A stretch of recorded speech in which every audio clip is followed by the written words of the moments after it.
How was everything in my absence? Aditya has been away from the Eastern Empire for 6 days. Although he knew that nothing major can happen given the measures he has taken in the past, he still asked as he was concerned. Your Majesty, you can rest assured. Everything has been going just as you have planned. In fact, with each day, our revenue is only increasing. That's good. How many soldiers were recruited? The Eastern Empire needed more soldiers. If the Eastern Empire wanted to become powerful without Aditya, a large number of soldiers were required to do that. These days Julia has been constantly making pills that would help the soldiers to advance to second order within a few months to 1 year of cultivation. 1 week before Aditya left, soldiers were recruited from all over the Eastern Empires. Even the soldiers who previously worked for the other kingdoms and dynasties which has been conquered by Aditya now were working as the Eastern troops. Your Majesty, this week, we have recruited more than 30,000 soldiers. All the soldiers are now being trained by the 7 commanders. What about the plan of expanding the training ground? Everything is going according to the plan. The Earth Mages are working to expand the training ground as soon as possible, which would allow us to train more soldiers at the same time. While I was away, did anyone try to look for me? Deep down Aditya was fearing that the outer members of the League of Black Tomb were also keeping an eye on him. After seeing how the League of Black Tomb manipulated the entire ethereal empire for their gain, in Aditya's eyes the League of Black Tomb is a threat that cannot be taken lightly at all. While it was true that every servant and every royal official that worked in this palace was under a contract that kept their mouth shut, Aditya cannot control the flow of information that goes out of the servants and the royal officials' mouths. Some servants and royal officials might say the things that happen in the palace without even realizing that they were leaking valuable information to the enemy. No, Your Majesty. Just like you have ordered, we have told everyone that you have entered into seclusion. Hearing Watson's words, Aditya smiled bitterly. Given how the League of Black Tomb's outer members was spread everywhere in his interference with their recent plan, by now, the core members of the League of Black Tomb already must know about Aditya and his different identities. It was not as if Aditya was trying to hide his identity. Before he might have been cautious since he was weak, but now he wasn't afraid. After fighting Ashley, Aditya had gained the confidence of taking down a peak 5th order. If the enemy sends multiple peak 5th order cultivators, the whole story might change. Good job. By the how are things at the High Harbor Port City? Thus the meeting continued for another 2 hours. Julia and Amber felt very bored during these 2 hours. Both girls had nothing to do with politics. After listening to Aditya and Watson's conversation for 20 minutes, Amber left saying that she was going to see the recruits training. Julia was left alone. The goddess of wealth, having nothing else to do, decided to read a book. After about 2 hours, Watson ended the meeting with a bow and left the throne hall as he knew that the meeting can take place later. Now he needed to give Aditya and Julia some time alone. After Watson left, the whole throne went silent. For the next 5 minutes, no words were heard in the throne hall. Unable to endure the long silence, Julia stopped reading. After closing the book, the goddess raised her head to find Aditya staring at her while resting his face on his right palm. What? Julia's cheeks slightly turned red seeing Aditya looking at her so passionately. Her heartbeat rose. What are you looking at? The Tsundra goddess looked like a cat whose tail has been stepped on. Seeing this, Aditya chuckled before answering. Nothing. I was just looking at the face of my children's future mother. The princess folded her arms under her chest and then snorted. Humph. This princess will never bear your children. Aditya innocently looked at Julia and asked. Why? Just a few hours ago, you were blushing when I talked about having a child. Let's have at least 100 children.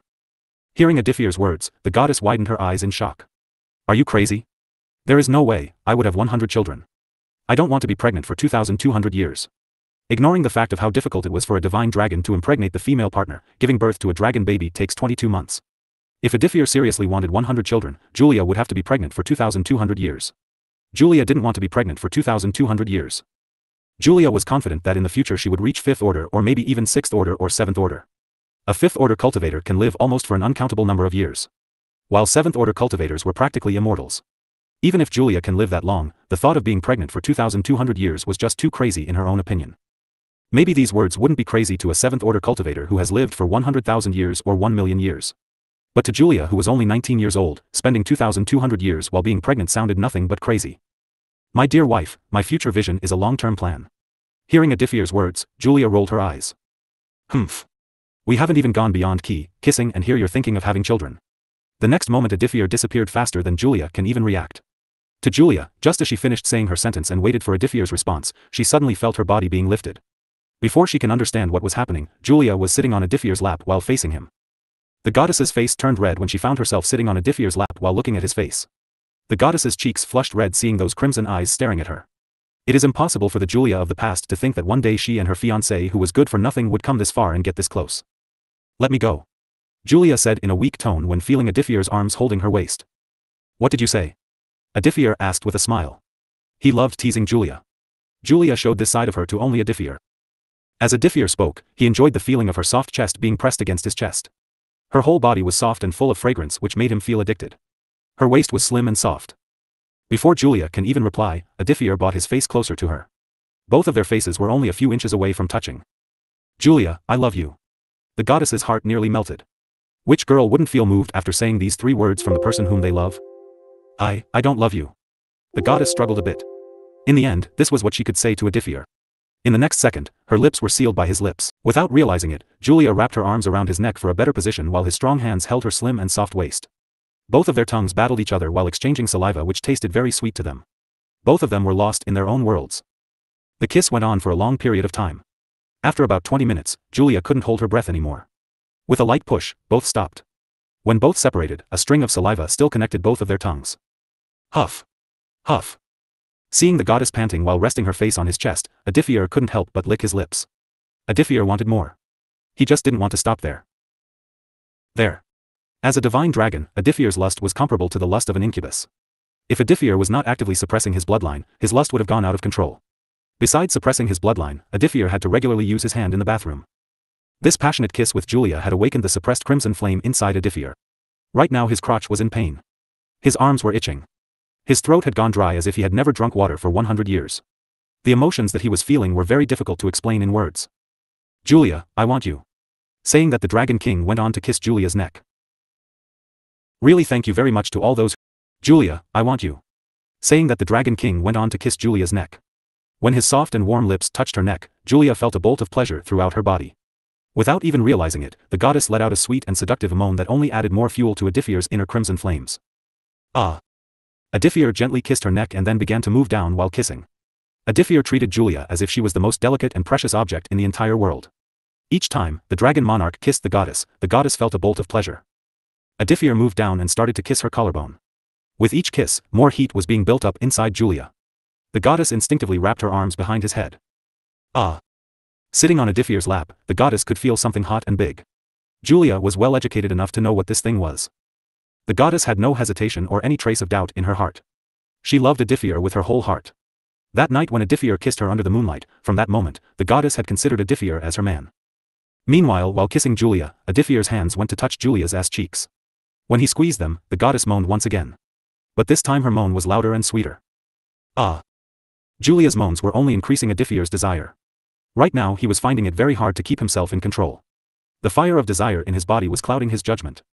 Unable to control himself any longer, while giving soft kisses to Julia's collarbone, Aditya's right arm went to touch Julia's chest. But before his right arm could touch her chest, the right arm stopped in midair as he felt someone approaching the throne hall. A frown appeared on Aditya's face. Right now he felt like breaking every single bone of that person. Sigh. Why he is here of all times? Aditya felt very frustrated. His phallus was starting to hurt as well. Seeing that Aditya has stopped suddenly, Julia looked down only to notice Aditya's frowning look. Julia got worried for a second, thinking that she unknowingly had done something that has made Aditya upset and had even made him frown.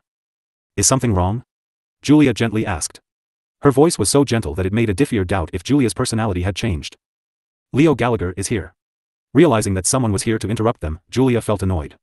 They were finally about to take their relationship to the next level, but someone had to interrupt them at this moment. Aditya helped Julia get up from his lap. Aditya wouldn't have minded if Julia had just kept sitting on his lap, but knowing that this wife had a very shy personality, Julia definitely wouldn't want to be intimate with Aditya in front of anyone. After Julia got up, she instantly noticed the big bulge on Aditya's pants. Seeing Julia looking at the crotch, Aditya showed a bitter smile. Unfortunately for him, his flames of desire have to be extinguished for now. Noticing Aditya's bitter smile, Julia showed a thoughtful reaction before she can say anything. The doors of the throne hall were pushed open by a handsome young man. The young man had blue hair like Aditya. Despite looking 17 or 18 years old young man, he was actually a lot younger. Being a divine crimson dragon's dragonian, the young man's body has grown a lot. The young man had a big mana reserve for someone who was only at 3rd order. This boy and his little sister were saved by Aditya and were bought by the Eastern Empire. Since then, Aditya has allowed him and his sister to stay in the palace. Leo kneeled before Aditya. Greetings to His Majesty. Stand up, Leo. Leo, it looks like your cultivation has improved again. It's almost unbelievable to think that someone so young is already at 3rd order. If this news got out, then Leo would be called the #1 genius of the dying Al continent. Fortunately, no information about Leo or anyone who lives in this palace besides Aditya and Watson was leaked to anyone. Every dragonian had very high cultivation speed. In the case of Leo, even before he became a cultivator, he was a talented person. When he became a dragonian, his cultivation speed only increased. Leo was one of the fastest growing dragonians. There is no doubt that in a few years or maybe even sooner than that, Leo might become a 5th order powerhouse. Yes, thanks to the pills that big sister Julia gave me. From the corner of Aditya's eyes, he looked at Julia for a brief second before looking at Leo again. This was surprising. The Leo that Aditya remembered was so cold to everyone except his own sister. But now Leo was warm to Julia. He was even thanking Julia. It only made Aditya wonder what happened in these 6 days that changed Leo this much. So, what happened? Do you need anything? I want to gain real fighting experience. So I was thinking if I can work with Big Brother Scott for a while. Aditya has never really sent Leo out to experience real battles. This whole time Leo has been building his strength. He has been cultivating. But if he does not get fighting experience, if he does not learn to use his full powers and knows his capabilities, then even if Leo becomes a 5th order cultivator in the future, he would have no real strength. Aditya kind of forgot about this fact with all the things keeping him busy. The last few months, Aditya barely got time to take a breath. He was working practically day and night. It was normal for Aditya to forget about 1 or 2 things. Every month, the 6 generals are sent out to various parts of the empire to exterminate bandits groups or criminals from the Eastern Empire. While the Shadow Guardian, Nathan, and his whole division worked on finding information on those bandits or thugs. This new system was recently introduced. This method allows the 7 division captains to take out the new recruits to gain experience which is necessary for their future development. Why go with Scott? I mean, he and his entire division are full of archers and you're not an archer. Why not go with Henry or Eleanor? Aditya curiously asked. There are several reasons why I want to go with Scott. The first reason is Scott's ability to spot enemies from a long distance. Also, I want to see what archers do on the battlefield. Leo's reasons were not so convincing. The truth is, Leo's sister, Clara, wants to become an archer. Leo wants to learn more about archer so that he can teach his little sister. Aditya now understood why Leo was willing to work with Scott. If that's the case, you can go with Scott. I will ask Scott to also teach the basics of archery when he has time. Speaking of your little sister, how is she doing these days? It has been a week or 2 since I last saw her. Thank you for asking, Your Majesty. My sister has been doing well. When speaking of his little sister, Leo showed a genuinely happy face. It was as if the frost on his face melts every time he speaks of his sister.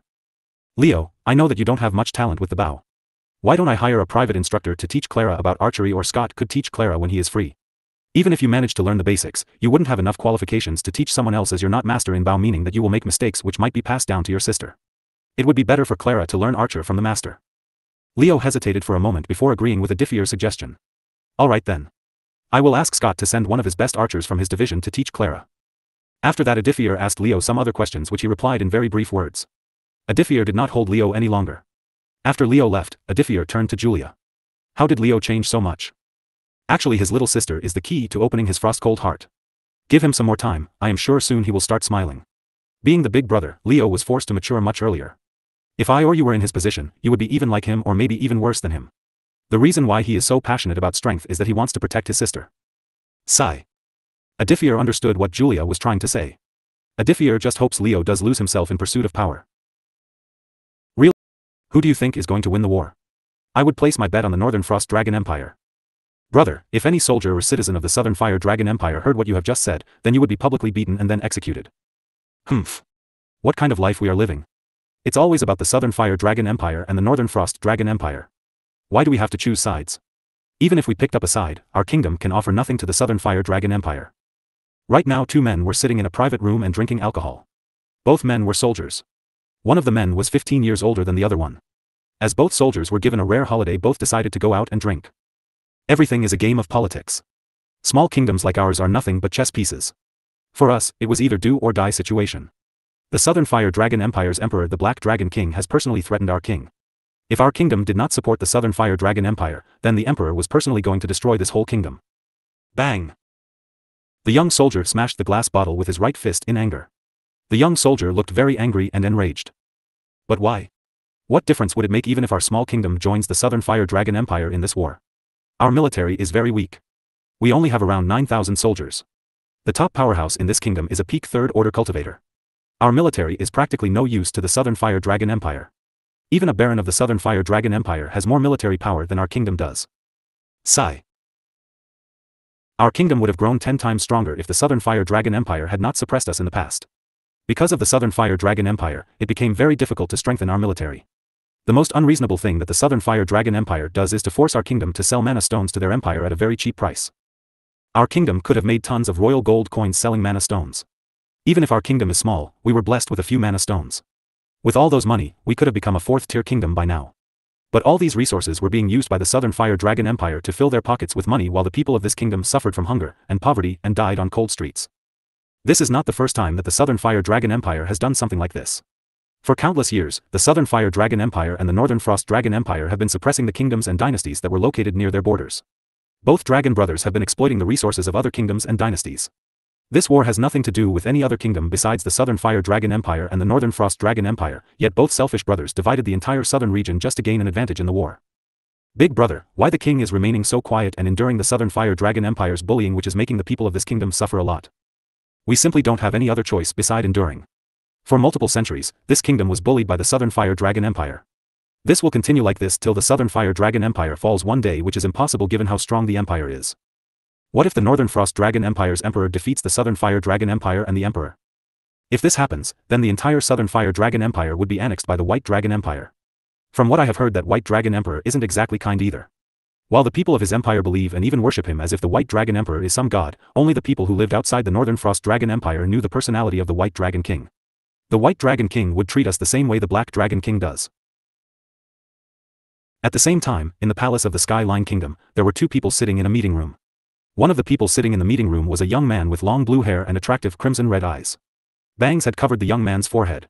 The young man wore a traditional black yukata, making him look even more handsome. Looking at the young man's face, it was very difficult to read what the young man was thinking. While the man sitting opposite him was a handsome-looking middle-aged man. The handsome middle-aged man was wearing a golden crown that had red gems embedded on it on his head. The man was wearing a golden dress that perfectly covered his 6 feet tall body and highlighted his muscles. The man in the golden dress was a beginner third-order cultivator. If one looked closely enough, then he should realize that the middle-aged man's face looked pale. His skin had dried up as if someone had squeezed blood out of his body. From every 10 seconds to 40 seconds interval, the man's body would slightly tremble as if he was having a problem. The man with the golden crown had short blonde hair. The man had brown pupils and a mole under his lips. The middleman struggled a little when he tried to stand up. Although he tried to hide it and pretend as if it never happens, Aditya noticed this. Seeing that the king was pretending to not see it, Aditya also decided to remain quiet for now. After standing up, the man removed the crown from his head and held it in his right palm. The man bowed his head to Aditya. Welcome to the Skyline Kingdom. I am sure Sir Aditya already knows my name. My name is Kane and I am the king of Skyline Kingdom. Aditya stood up to return the bow.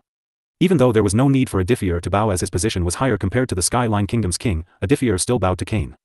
If someone showed Aditya respect, then he would give them respect. I am Aditya. It's nice to meet you. First of all, let me thank Sir Aditya for answering my call this quickly. Aditya waved his hand and said. There is no need to add Sir before my name. You can call me Aditya and I will you Kane if that's okay with you. Kane nodded his head in agreement. Aditya, you already should know the state of my own kingdom. I have miserably failed my family. Under my reign, this kingdom was dragged all the way to the bottom. I am an utter failure. Kane lowered his head, feeling sad and also shameful. Kane, I am sure your kingdom wouldn't have been this miserable if the Southern Fire Dragon Empire had not exploited resources from your kingdom.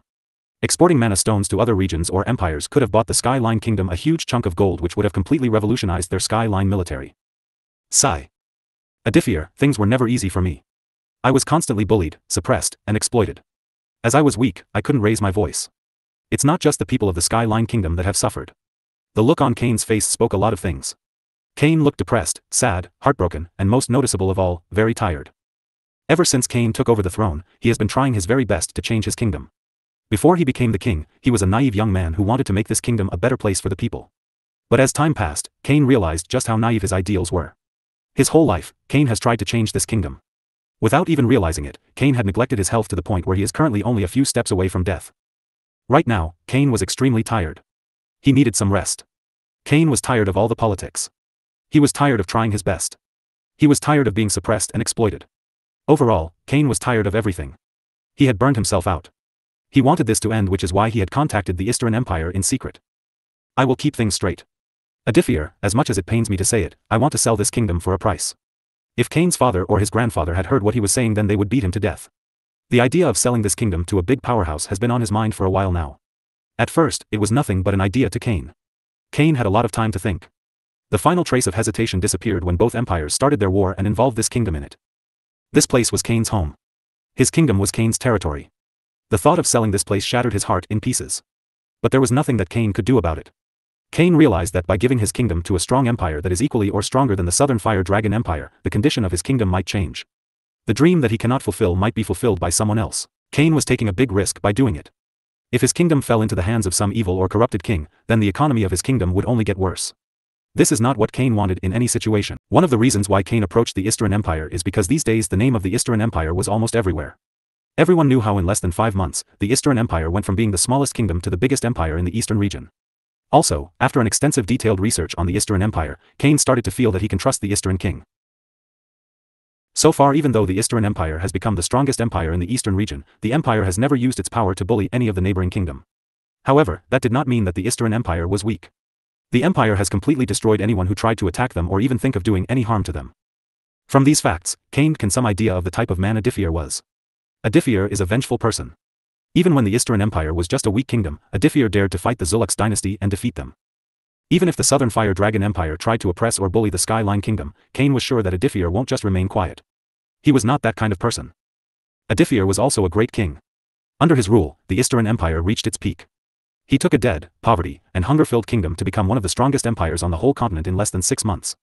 I want to sell the Skyline Kingdom for a fair price. Aditya did not reply instantly. Aditya would have spent a few more days in Azure City before heading to the southern region, but the sudden letter from the Skyline Kingdom's king made Aditya come here immediately. After reading the letter, Aditya couldn't understand what could possibly make a king give up his own kingdom and the place where he was born. What can possibly force a man to give up everything that he has? What could possibly make a king write a letter to another king about selling his own kingdom? Before coming here, Aditya obviously had learned many things about this kingdom from the spies that Watson had sent to different empires, dynasties, and kingdoms. Although the condition of the kingdom was not that good, it wasn't bad enough to force a king to give up his land and his kingdom. The reason why Aditya came here is to know exactly why the Skyline King was willing to sell his own kingdom. At the same time, it made Aditya wonder if Cain was plotting something. Aditya decided to come here today with 2 plans. If the Skyline Kingdom's king did plan to harm Aditya, the whole Skyline Kingdom would suffer from the wrath of the Dragon Monarch. Aditya kept staring at Cain for a while. This made Cain feel awkward. Despite Aditya being almost 2 decades younger, when being stared at by Aditya, Cain felt as if he was insignificant. The aura around Aditya makes others feel as if this man was above all. Aditya had this aura around him which made it hard for people to just ignore him as a background character. In fact, Cain would even go on to argue that Aditya had more strong presence than the Black Dragon King did. There were many differences between both great emperors. In fact, Cain felt he can write an entire book about it. For example, the Black Dragon King is cold, arrogant, cruel, and power-hungry. The Black Dragon King was ready to do anything to gain power. As for Aditya, from what Cain has heard about Aditya and from their brief interaction, it seemed Aditya was someone who was calculative, cunning, and can become the most ruthless man on the planet when necessary. Aditya wasn't exactly righteous or heroic. He was a man who put the interest of his empire above all. Aditya was neither a villain nor a hero. Why? Even though Aditya just uttered a single word, Cain instantly understood what Aditya meant to ask. Even though Aditya had asked only a single word from Cain, the word of the Dragon Monarch seems to have put pressure on Cain. Right now, the way Aditya was looking at Cain was making him feel as if he was some insignificant ant. It wasn't that Aditya was looking down on Cain or anything. Aditya's eyes were crystal clear and there was no contempt or ridicule for Cain. When looking at those crimson eyes that seemed to reflect the millions of beings that he has slaughtered, any man would feel insignificant. Sigh. Cain sighed while relaxing his shoulders. He realized that there was no point in trying to hide this from the Dragon Monarch himself. Cain looked at Aditya while holding his knees. The truth is I am dying. Aditya noticed that Cain's complexion didn't look too good. His face appeared slightly pale. For a beginner third-order cultivator and for a king, his body was too skinny. So Aditya didn't suspect that Cain was lying when he said that he was dying. What happened to you? There were no emotions in Aditya's eyes. It was difficult to know what he was feeling at this moment. Years of negligence toward my health have finally left a deep mark. I probably don't have much time in this world. I have used a large sum of money to call many famous and popular healers and alchemists, but none of them was able to heal the diseases that have been killing me. Cain rubbed his head with a bitter smile. Aditya can see that he was tightly clenching his fists. Right now Cain was fighting to not shed tears in front of Aditya. I have a beautiful and sweet wife and a daughter who is only 3 years old. I know that if I die, then my wife cannot handle all the pressures. The Southern Fire Dragon King will probably try to take advantage of this and try to bring the entire Skyline Kingdom into the Southern Fire Dragon Empire. From what Aditya has heard of the Black Dragon King, Aditya wouldn't be surprised if that man tries to take the entire Skyline Kingdom. I have dedicated my whole life toward this kingdom, yet I failed to achieve anything praiseworthy. In my final times, I realized while trying to become a good king, I have ended up becoming a bad husband and a horrible father. I don't want my family to be pressured because of all these politics. Hence I have decided to take them away somewhere very far away. Seeing Cain's entire body trembling, Aditya understood this decision wasn't easy for Cain. Let me correct you on something. While in your eyes you might think that you haven't achieved anything praiseworthy for this kingdom, in my eyes, I feel that without you, this kingdom would have become a thing of the past. Cain, sometimes it's not just about accomplishment. The fact that you have taken all the bullying and still kept standing is praiseworthy. Right now Aditya was being honest, as he can tell that this brother here needed to hear these words more than anything. Just as Aditya said those words, Cain couldn't control himself anymore. His vision became blurry all of a sudden. His body wouldn't stop shaking. Right now all he can do was to try wiping his eyes and make his vision clear again. Cain wasn't a weak heart man. But after years of enduring all those pressures, bullying, and oppression, the man had finally reached his limit. Cain needed to let it out. So, sorry, I think something just entered my eyes, Cain said while wiping his tears. That's all right. Take your time. Just as Aditya finished saying those words, he sensed someone entering the meeting room. The person who entered the meeting room was a little angel. Aditya's eyes were instantly drawn to her. The little girl was very beautiful. She had long light pink hair that reached her feet. She was wearing a beautiful long dress. With her light purple pupils, the girl curiously looked at Aditya before looking at her own father. Looking at her, Aditya can finally understand why Cain was willing to sell his own kingdom. Even though Aditya hadn't become a father yet, looking at this little girl, he had the urge to hug her and protect her. If a stranger like Aditya wants to protect this child, then one can only imagine how much a father can love his daughter. The little girl, seeing her father crying, ran up to her father. The girl then started patting Cain's head. Dad, are you alright? Cain, who was already emotional, couldn't hold it anymore. He picked up his daughter and then started crying while hugging his daughter. While holding his daughter, Cain couldn't help but regret it. He was a horrible father. He rarely spent time with his daughter. Now in these final remaining days, Cain's biggest wish was to see his daughter grow up. He wanted to make up for being a horrible father. He wanted to shower his daughter with endless love. I apologize for losing my control. Thank you for your kind words. These words mean a lot to me. Cain sincerely thanked Aditya. Right now Cain was finally calmed down. After crying, Cain for some reason started to feel light. As if the burdens on his heart has been lifted. He now felt freer, as if his wings has been released after being caged for decades.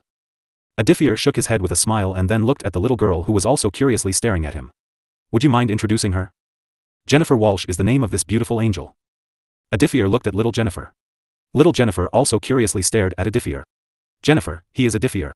You call him Big Brother. Nice to meet you, Big Brother. Nice to meet you too, little Jennifer. Cain looked very happy holding his daughter. The small smile on his face was always there. Cain, it's okay if you don't want to answer my question. But I am curious to know where you were planning on going? Aditya was sure that Cain would leave the dying Al continent and go to some other continent. Cain hesitated a bit for replying. I was planning on going to the West Nia. For now, my destination is not decided. I am planning on traveling around with my family for a while before settling down. With the remaining time that Cain had in his hand, he wanted to travel to new places and make new memories with his daughter and family. Who knows, maybe while traveling, Cain might find a place where he and his family can settle down. Cain wasn't afraid of Aditya betraying him. For this interaction, Cain was trusting Aditya even more than before. Cain looked down to look at his daughter who was sitting on his lap and curiously looking at Aditya. Cain gently rubbed his daughter's head with a smile. Jennifer, why don't you go and help mommy in preparing lunch? Don't you want your big brother to taste your cooking? Hearing Cain's words, little Jennifer's eyes sparkled in excitement. Jennifer quickly got down. Big brother, Jennifer will make you delicious food. Just you wait. Saying that, without giving Aditya any chance to refuse, she left the meeting room. You have a wonderful family. I wonder how long I will have to wait to have a child. Hearing Aditya's words, Cain looked at Aditya and asked. Why? Is something wrong with you, thing? Aditya didn't know whether to laugh or cry hearing Cain's words. No. Nothing is wrong with my thing. The problem lies in my dragon bloodline. You should know how hard it is for a dragon to have an heir. Besides, it was not as if Aditya was actively looking for a child. Cain nodded with an understanding look. Now moving on, Cain, let's get to the main topic of our discussion. Cain nodded his head in agreement. Give me a reasonable price. Before that, let me tell you the current condition of my kingdom. Currently, the Skyline Kingdom has 9,000 soldiers. Among those 9,000 soldiers, only around 500 of them are second-order cultivators, and I am the only third-order cultivator of this kingdom. Recently, I have taken a large debt from one of the merchant companies to develop a city that is located 34 kilometers away from the capital. While Aditya appreciated that Cain was being honest here, he didn't like the thought of the kingdom being in debt. How much is the debt? 14.5 million royal gold coins. In exchange for this huge amount, it was written in the contract to give a tax exemption of 100 years to the merchant company. Aditya couldn't help but frown. Tax exemption for 100 years was just too much. Cain, I think the tax exemption of 100 years is just too much. In Aditya's opinion, Cain shouldn't have taken this debt at all. What other option did I have? Cain replied with a bitter smile. Is there anything else that I should know? Of course, Aditya already knew everything that there is to know about this kingdom through his connections. He still asked as he wanted to see if Cain would be honest. If Cain hid anything from Aditya, he would just leave. As you know, 9,000 troops are never enough to protect a kingdom. As a result, the Skyline Kingdom has one of the highest crime rates in the whole southern region. Beside that, some of the cities of the Skyline Kingdom are underdeveloped. Around 60 to 70% of the population is struggling to find their 3 meals. Before coming here, Aditya already had known about all these problems. Aside from these problems, there were also some minor problems that Aditya would have to take care of. How about 5 million royal gold coins? Hearing the price, Aditya couldn't keep himself calm. The Dragon Monarch looked shocked. Kane's words had broken the calm and composed look on Aditya's face. If the price is too high, then we can negotiate and bring the price down. Aditya shook his head in denial. Before coming here, after reading Kane's letter, Aditya thought that he at least would have to pay 15 million to 20 million royal gold coins, which would be 150 million gold coins or 200 million gold coins to buy the Skyline Kingdom. But the price that Kane was giving him was too cheap. Especially given the fact that this kingdom has mana stone mines. As long as Aditya sells these mana stones, he was sure that he can recover this amount within a month's time. Kane, do you understand that you would be making a big loss if you sold your kingdom only for 5 million royal gold coins? Normally Aditya would have happily accepted this offer, but after talking with Kane and seeing his condition, Aditya did not want to take advantage of him. However, Kane shook his head with a smile. Aditya, I understand what I am doing. These 5 million royal gold coins would be more than enough for my family to start a small business and live a happy life for the next 500 years or even more than that. Since Kane had decided to leave everything, he stopped caring about money. These 5 million royal gold coins would ensure his family's future even if something happens to him in the future. Besides, I am leaving you with a debt of 15 million royal gold coins. Seeing Kane being so sincere, Aditya felt this man didn't deserve to die. I know a person who is the best healer in this whole world. You can bring your family there and tell her that Aditya has sent you. She would happily heal your diseases. Aditya was 99% sure that Rhea can heal Kane's disease. Who is that person that you're talking about? Kane curiously asked.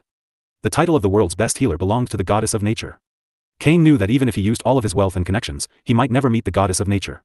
Kane also refused to believe that Aditya knew the goddess of nature. Her name is Rhea. Just head to the celestial terrain and you will know what I am talking about. Kane decided to trust Aditya on this matter. Kane, I can pay you the money right now. Let's sign the contract. Given the chaotic situation in the southern region, Aditya didn't wish to waste any more time. Before the second battle started, there were many things that he needed to do. The first thing is, strengthening the military of the Skyline Kingdom, which would become a part of the Eastern Empire very soon. Aditya, I will need some time to prepare the contract.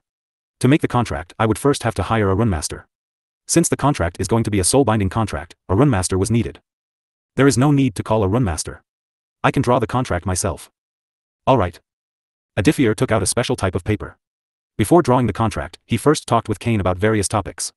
Aditya made sure to let Kane know that once the contract was signed, the Skyline Kingdom would belong to the Eastern Empire and neither Kane nor his descendants would have any rights in this kingdom. Kane accepted all the conditions with a heavy heart. Even though he prepared himself for this moment, it was certainly not easy for someone like Kane to give up his birthplace. Kane, if in the future, you manage to get well, then you will always be welcome to return to this kingdom. At that time, I will give you the position of a duke and give you the rights to govern this kingdom. Aditya said those words fully knowing that it would be impossible for Kane to just forget about this kingdom. There will always be regret in his heart.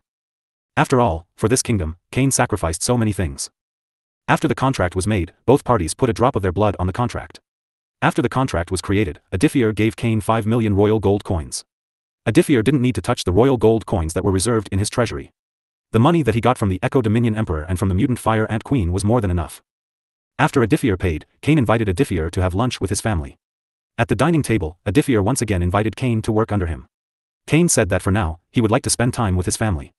Since Kane never refused Aditya's offer, the Dragon Monarch knew that the former king was going to return to his land as the Duke of the Eastern Empire in the future. Bulky braziers attached to each of the 12 granite columns light up the entire throne hall and shroud it in a dark orange radiance. The humongous chandeliers hanging from the oblique ceiling dance in the flickering light while memorials look down upon the teak floor of this grand hall. An ebony rug runs from the throne to the doors and is matched by smaller ones on either side of the hall, while Burgee banners with adorned sides cover parts of the walls. Between each banner hangs a small luster, all but a few have been lit and in turn, illuminate the statuettes of divine beings below them. Slim, stained glass windows depicting divine beings are hidden by curtains colored the same ebony as the banners. The curtains have been adorned with emblazoned edges and fine patterns. A grandiose throne of marble sits in front of a giant painting of the previous ruler and is adjoined by 3 plain, but comfortable seats for the Royal Highness family members. The throne is covered in gilded marks and fixed on each of the broad ears is a carved face. The comfortable pillows are dark ebony and these too have been adorned with emblazoned tracery. Those waiting to see their Royal Highness can do so on the abundance of extravagant and comfortable maple benches, all of which are facing the throne in a half circle. Those of higher standing can instead take seats in the extravagant balustrades facing the throne. Sitting on the grandiose throne, there was an otherworldly middle-aged handsome man looking at the people who were currently kneeling before him. This middle-aged handsome man had long black hair that flowed like a river down to his waist. The man had black pupils which seems to contain an endless amount of darkness in them. The man stood at a height of 2 meters. The man had slightly brown skin and small black scales covering his body. The man held a black spear in his right hand. The man wore a black full-sleeved robe. On the back of the robe, the face of a black dragon was drawn. This was the Emperor of the Southern Fire Dragon Empire. This man was also known as the Black Dragon King. His real name was Brawlbiner, Champion of the Skies. Brawlbiner was a peak 5th Order cultivator who has been ruling the Southern Fire Dragon Empire for 500 years. Brawlbiner and his twin brother were one of the longest reigning emperors of the dying Continent's history. While most emperors handed their position to their heir or successors, both Dragon Kings continued to rule for 500+ years. Some people in the secret even thought that both dragon brothers were competing. Neither of them wanted to end their reign before their brother who the other considered a rival did. Brawlbiner and his twin brother both had the option of going to the main continent, but neither of the Dragon Kings stepped outside the southern region, fearing that their brother might attack in his absence. "My Dragon King, I have brought back news that you wish to hear." One of the women kneeling before Brawlbiner spoke while keeping his head lowered and looking at the ground. If anyone disrespected the Black Dragon King even the slightest, then that person regardless of his rank would die. "Speak." Even though Brawlbiner just said one word, his one word seems to have put huge pressure on everyone inside the throne hall. Some even started to feel suffocated and very uncomfortable from this pressure. "Just like you had ordered us, we have sent letters to every empire on the dying continent. I have received their response. Out of the top 10 strongest and biggest empires on the continent, only 2 of the empires have accepted our request and have decided to send reinforcement." Brawlbiner remained quiet for a moment before asking, "How many empires agreed to stand with the Northern Frost Dragon Empire?" Everyone noticed that while saying the name of the enemy and the rival empire, Brawlbiner's eyes were filled with an endless amount of killing intent and hatred. The woman who was reporting all this to Brawlbiner trembled in fear while secretly wondering if the Black Dragon King would kill her after hearing her report. 2 empires have sided with the enemy empire while the remaining 6 empires have taken the decision of staying neutral, saying that this war has nothing to do with them. Inwardly the woman felt kind of relieved. If all the top empires were to join this war, then the flames of war will spread throughout the dying continent, which would result in the deaths of countless people. What about the Eastern Empire? Everyone in the throne hall was very interested to know if the Eastern Empire had accepted their request. After all, everyone in this room knew just how amazing the Eastern Empire was and how dangerous the Eastern King was. Unfortunately, King Aditya has refused our offer. In fact, the Eastern Empire was one of the first empires to refuse our offer. The Eastern Empire has publicly stated that they will stay out of this war, but if the Eastern Empire is forcefully involved in this war in any way, the Eastern Empire will strike back. Hearing the last part, everyone in the throne hall secretly wondered if the Eastern King was an idiot or what.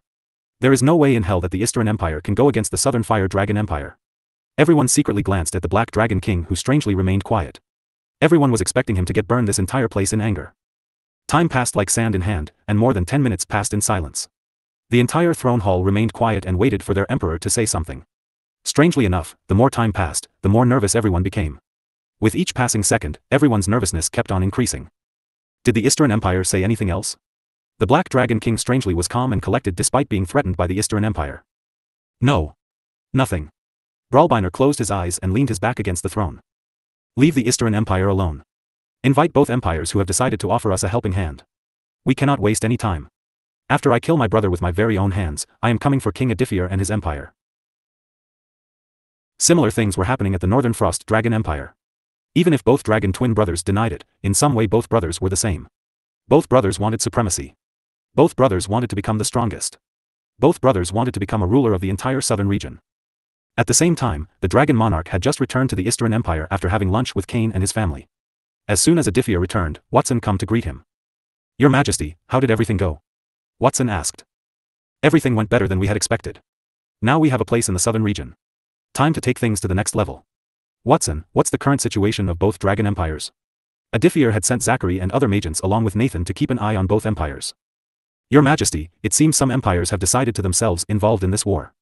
Right now as we speak, those empires are preparing to send their troops to the southern region. I am afraid this war will paint the entire southern region in blood." Leaving aside the Northern Frost Dragon Empire and the Southern Fire Dragon Empire, out of the 10 strongest empires on the continent, the fact that 4 of them were getting involved is enough to make the whole situation too chaotic. Let those fools fight among themselves. Aditya had a hunch that among the empires that decided to stay neutral, some of them will secretly prepare themselves to strike when both the Northern Frost Dragon Empire and the Southern Fire Dragon Empire has been weakened greatly. Even Aditya was planning the same, except that he already had found his footing in the southern region. This kept the Dragon Monarch ahead of those idiots who were also planning the same.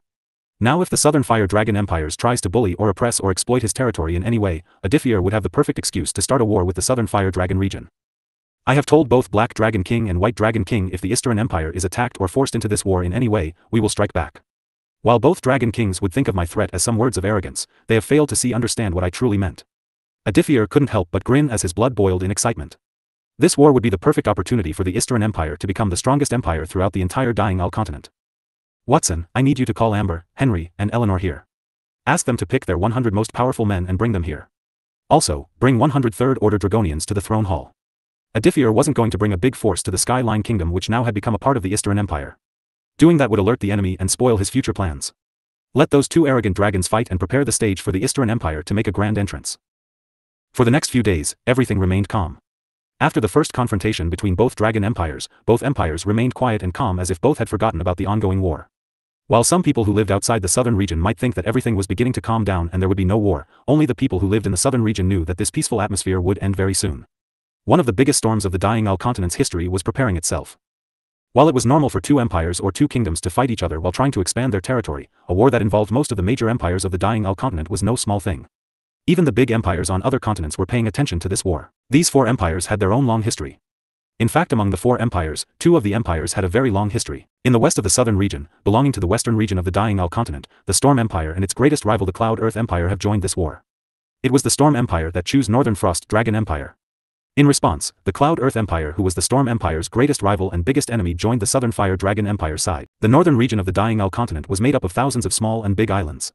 The northern region remained cold for almost 8 months throughout the year. Belonged to the Northern Islands, the Ageless Islands, and its neighbor the Mist Ocean decided to join the Southern Fire Dragon Empire and the Northern Frost Dragon Empire. If all the armies of these 6 empires are combined together, then this army would become the strongest army with the power to defeat any empire on the dying Al continent. Sitting on the throne of the Skyline King, Aditya was currently going through the total earnings and expenditures of the kingdom. The more Aditya read, the more he wondered how did King Cain manage to keep the kingdom from falling for this long. Your Majesty, I apologize for interrupting you, but I have some urgent news. Aditya stopped reading. He put the notebook on his lap and then looked at Watson, who was in a disguise. Right now, everyone from the Eastern Empire was in disguise. Even Aditya was in a disguise. Right now his entire face looked very different. With Julia's help, Aditya was able to change his face and his hair color. The reason for this change was to keep the news of the Skyline Kingdom being sold to the Eastern Empire. If the news leaked out before the war could even officially begin, the Southern Fire Dragon Empire would send its full army to drive the Eastern Empire out. Brawlbiner, the Black Dragon King, understood and knew the importance of the Skyline Kingdom and the presence of the Eastern Empire in the southern land. If this happened, even though Aditya is not afraid of taking on the enemy, his plans would be spoiled and the element of surprise will be lost. The armies of the Storm Empire, the Cloud Earth Empire, the Ageless Islands, and the Mist Ocean have arrived in the southern region. The Storm Empire has bought 300,000 peak first-order soldiers and 50,000 second-order mages who are experts in using wind magic. The Cloud Earth Empire has sent 300,000 peak first-order soldiers and 50,000 second-order earth mages. Aditya noticed the more Watson read, the more shocked he looked. However, Aditya remained completely calm. After fighting in the Goblin invasion and after killing millions of mutant fire ants, to Aditya an army of 1 million was nothing. Aditya calmly listened to Watson's words with his eyes closed. He couldn't help but wonder why both Ageless Islands and Mist Ocean have chosen different sides. The Ageless Islands have sent a total of 450,000 of their water mages. Among the 450,000 troops, 100,000 of the troops are second-order water mages. 50,000 of the water mages are third-order cultivators. The army is being led by 5 peak fourth-order commanders of the Ageless Islands. While their neighbor, the Mist Ocean, sent 10 of their peak fourth-order water mages and 300,000 first and second-order troops. Why did both Ageless Islands and Mist Ocean have chosen different sides when both empires are on good terms and are allies? Aditya voiced out his curiosity. This whole situation was making Aditya learn more about the powerful empires of the dying Al continent. I am not too sure of the reason. But according to our spies, there seems to be some friction going on between both empires over a girl. This girl is a princess of a certain empire. Both emperors have taken a liking to her and want to marry her. Oh, that's interesting. Both Ageless Islands and Mist Ocean emperors were very young and were of the same age. Now that everyone is ready, I am sure that war will begin anytime. All the forces are now ready. The time and the battlefield haven't been decided yet. Once the war begins, we won't have much time. These few days, Aditya has been extremely busy. He has been working non-stop. There were so many that needed to be fixed. The first thing that Aditya completely eliminated was to kill all the traitors. When Aditya took over, Cain gathered all the nobles, the servants, the commanders, maids, royal officials, and everyone else who worked at the castle. After Cain left, using this opportunity he asked if everyone would like to continue working under him. Aditya promised them a raise in their salary and promised them better treatment. Those who decided to quit were actually spies of the Southern Fire Dragon Empire and the Northern Frost Dragon Empire. Around 805 of the spies belonged to the Southern Fire Dragon Empire. Apparently, it seemed that the Black Dragon King was keeping an eye on Cain and his movements. After the spies were eliminated in silence without anyone ever knowing about it, those who worked for Aditya had to bind their souls with a contract. The contract was in fact very simple. Betray the Eastern Empire and you will die. When Aditya explained the terms and conditions of the contract, everyone agreed. Though Aditya saw some looking displeased and wanting to protest. 2 of the nobles even went far as to complain out loud and wanted to quit. However, Aditya wasn't going to let that happen. Before he bought the Skyline Kingdom, using Alicia's connections he was able to learn about everything that he needed to know about this kingdom. Knowing that these nobles were corrupted and rotten, Aditya publicly killed them and ordered Watson to take their wealth and property. Even if some did not like the way how Aditya was binding them with a contract, Aditya had to do it. Aditya knew that he had to take this step to keep his enemies away. After everyone was placed under a contract, Aditya revealed his identity and announced a new order. The previous ranks of the commanders, nobles, and royal officials were taken and given new ranks. The dukes of the kingdom was made viscount. Aditya also added the merit point system. In the end, everyone was happy that they were under the Eastern Empire. Aditya turned all the commanders and the nobles into Dragonians by giving them a drop of his bloodline. All the second-order commanders instantly became third-order powerhouse after becoming Dragonians. After all, this was done, Aditya and Watson worked hard to give everyone new tasks and missions. Aditya also gave the remaining nobles 1 week time to clean their mess and stop all illegal business. The commanders were ordered to clean the entire Skyline kingdom of criminals. Aditya also didn't forget to order everyone to not disclose his identity. With that, Aditya had taken the first big step in rebuilding this territory. After everyone was sent off to do their own work, Aditya became busy reviewing the records of the past. He also started reviewing the policies and laws that the previous kings and rulers of this land made. So many of Cain's policies are only weakening the kingdom. The policies which he thought would push his kingdom's economy were harming the kingdom itself. The entire process of rebuilding the kingdom was easy for Aditya. Alicia and Julia actively helped him out. It was difficult to keep the news from leaking out. And finally, after 4 days, the war that involved the 6 strongest empires of the Dying Isle started at the Central Plains, which were located right between both dragon empires. The Central Plains is an area where both the Southern Fire Dragon Empire and the Northern Frost Dragon Empire's borders touch. It was a neutral region. The whole region was around 42 kilometers big. The Central Plains always have been the focal point of various wars and fights. Even before both the Southern Fire Dragon Empire and the Northern Frost Dragon Empire came into existence, the Central Plains were known to the people as a war zone. It was a place where millions had died over thousands of years. This war zone also was the graveyard of millions of troops. To this day, adventurer groups, mercenaries, cultivators, and even ordinary people would go to the Central Plains to look for weapons, armor, or artifacts that belonged to the dead soldiers. Even when the Southern Fire Dragon Empire and the Northern Frost Dragon Empire became the 2 biggest superpowers of the southern region, neither of the dragon empires did anything to this place.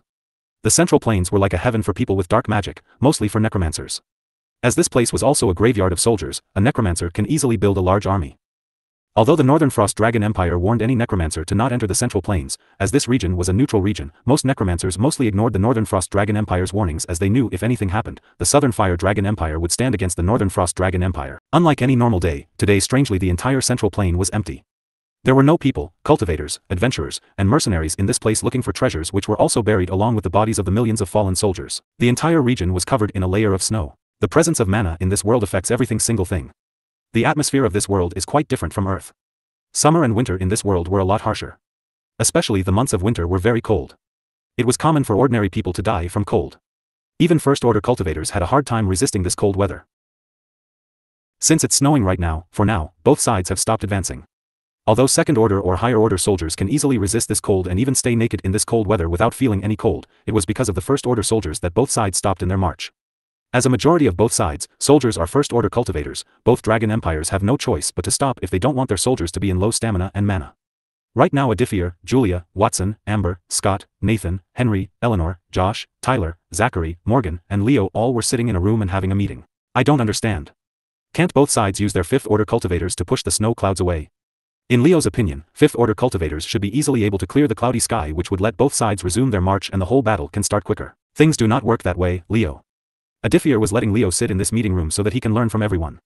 Leo was totally inexperienced in this kind of thing. In his opinion, Leo was going to become one of the strongest cultivators of the Eastern Empire.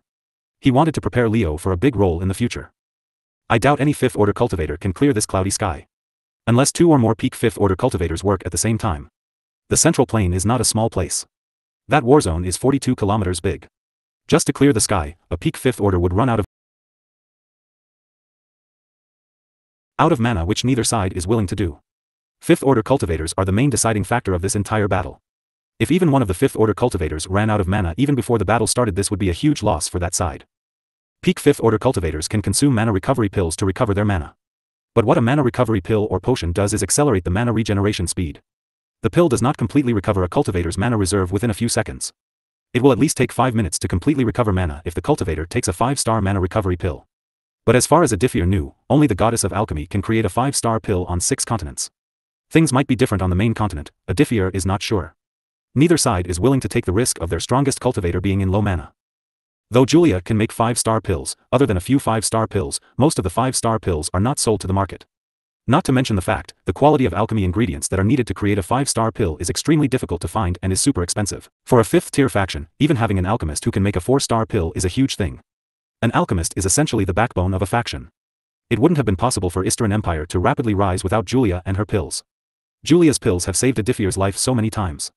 Only 1 out of 1 million alchemists can become a 4-star alchemist. Another thing that made Julia special from other alchemists is the fact that she had a 100% success rate of making a 5-star pill. Whereas a 4-star alchemist only has around 50 to 70% success rate of creating a 4-star pill. This itself puts a huge difference. Besides, we don't even know how many 5th order cultivators both sides have bought for this battle. Hearing old Magian village leader Zachary's words, Nathan lowered his head feeling disappointed in himself. It was Nathan's task to find out how many 5th order cultivators both sides have bought in this war.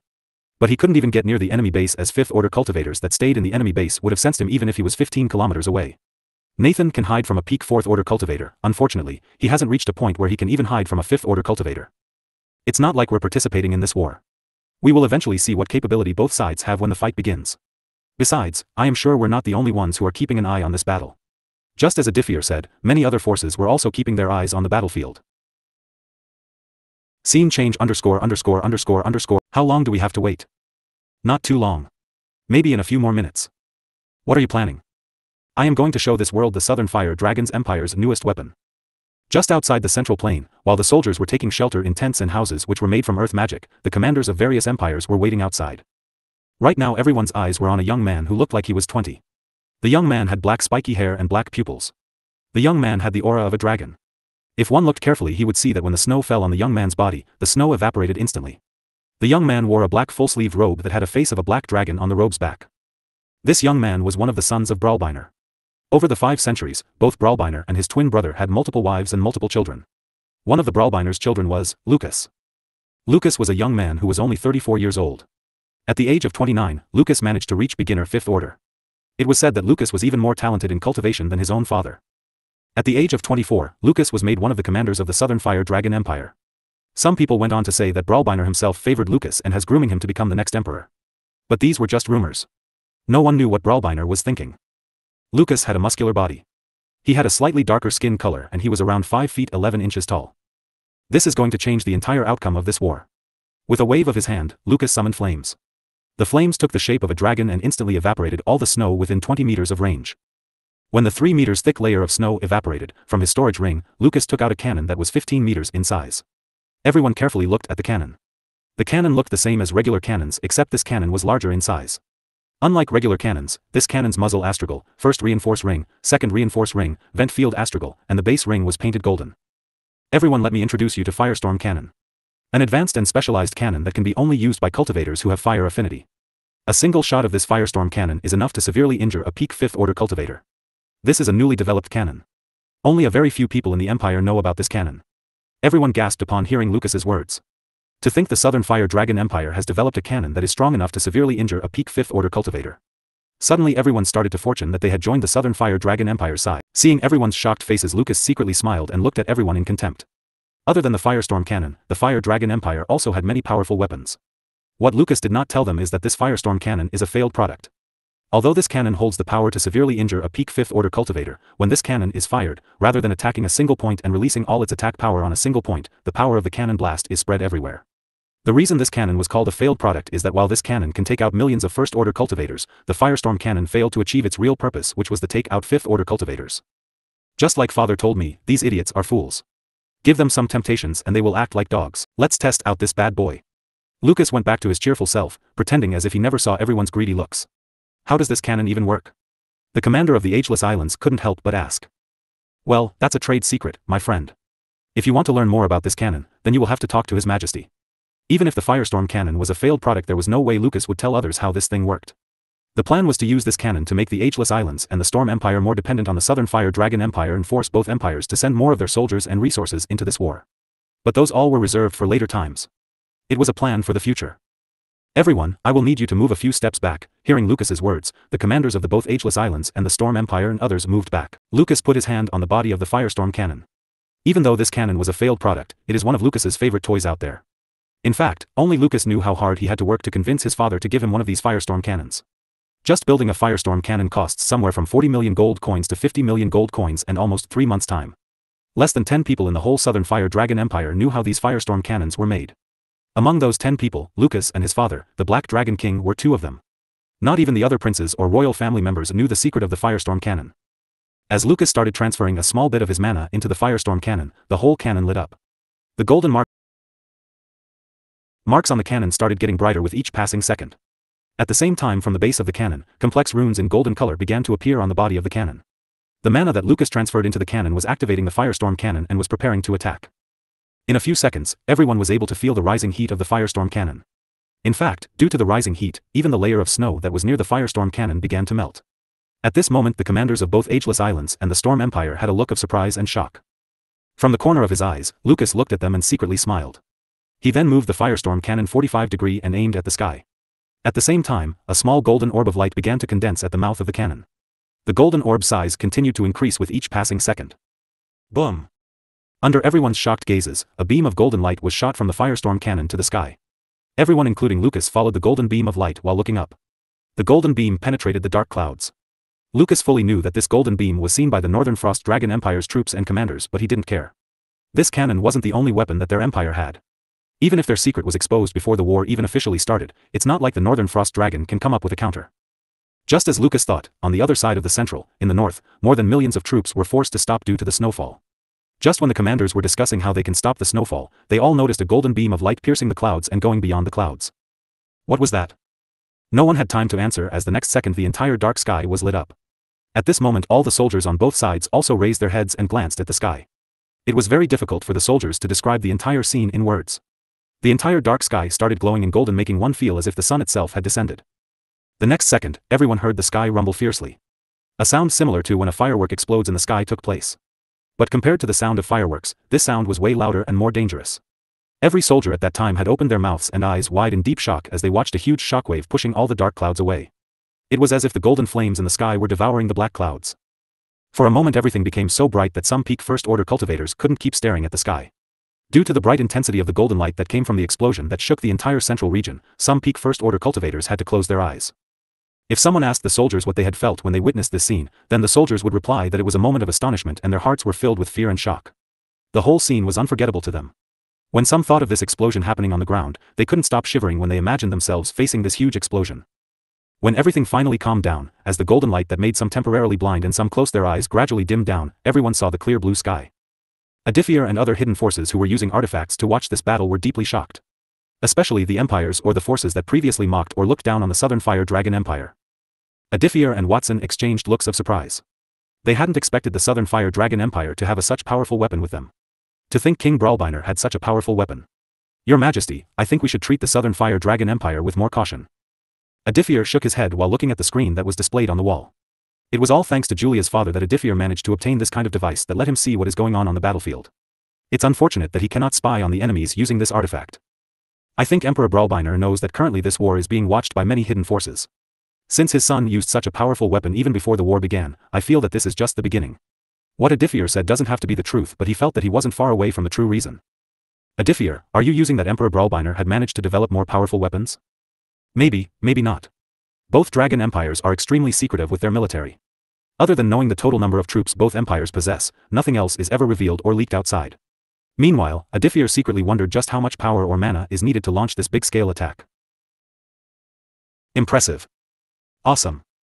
This has to be one of the most advanced and powerful cannons I have ever seen in my life. Both commanders of the Ageless Islands and the Storm Empire turned to Lucas. Lucas ignored their looks and calmly put his favorite toy in the storage ring. Now that the snow has stopped falling, time to march forward. Lucas inwardly was waiting for both commanders to ask that question. Sir Lucas, if you don't mind, can you tell us if we can buy this firestorm cannon from the Southern Fire Dragon Empire? This powerful cannon can double our empire's defense and will help us in future fights. The Storm Empire would also like to have a few of these powerful cannons.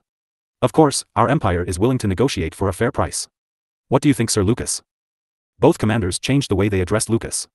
Now they added, Sir, before calling his name, which they didn't do before. It was just said Brawlbiner had told Lucas. Both commanders now have seen what their empire can do and will at least stick together till they win the war. I don't want to disappoint you too, so in advance let me apologize.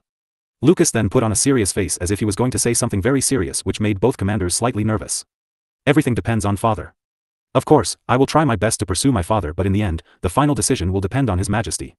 Knowing father, he will most likely to call both emperors for a discussion on this topic. The purpose was to show that Lucas was on their side and wanted to befriend them by helping them by the firestorm cannons. Just like Lucas and his father had predicted, both commanders grinned like fools while nodding their heads. While everyone in the empire thought of Lucas as an idiot and as someone who was not fit to be the emperor even though Brawlbiner favored him, Lucas in reality was very different. Only a very few people knew what type of man Lucas was. While Lucas pretended to be a sheep but under the sheep's skin, he was a snake that was ready to bite his enemies at any time. Really, thank you very much. Millions of troops approached the central plain from the north and the south direction. From both directions, more than 10,000 wyverns toward the battlefield. There were 10 soldiers sitting on the wyvern's back. Each wyvern was 10 meters big in size. The wyverns belonging to the Southern Fire Dragon Empire had black skin while the wyverns belonging to the Northern Frost Dragon Empire had white skin. The wyverns were powerful third-order powerhouses. In fact, some of the peak third-order wyverns had the power to even defeat beginner fourth-order mages.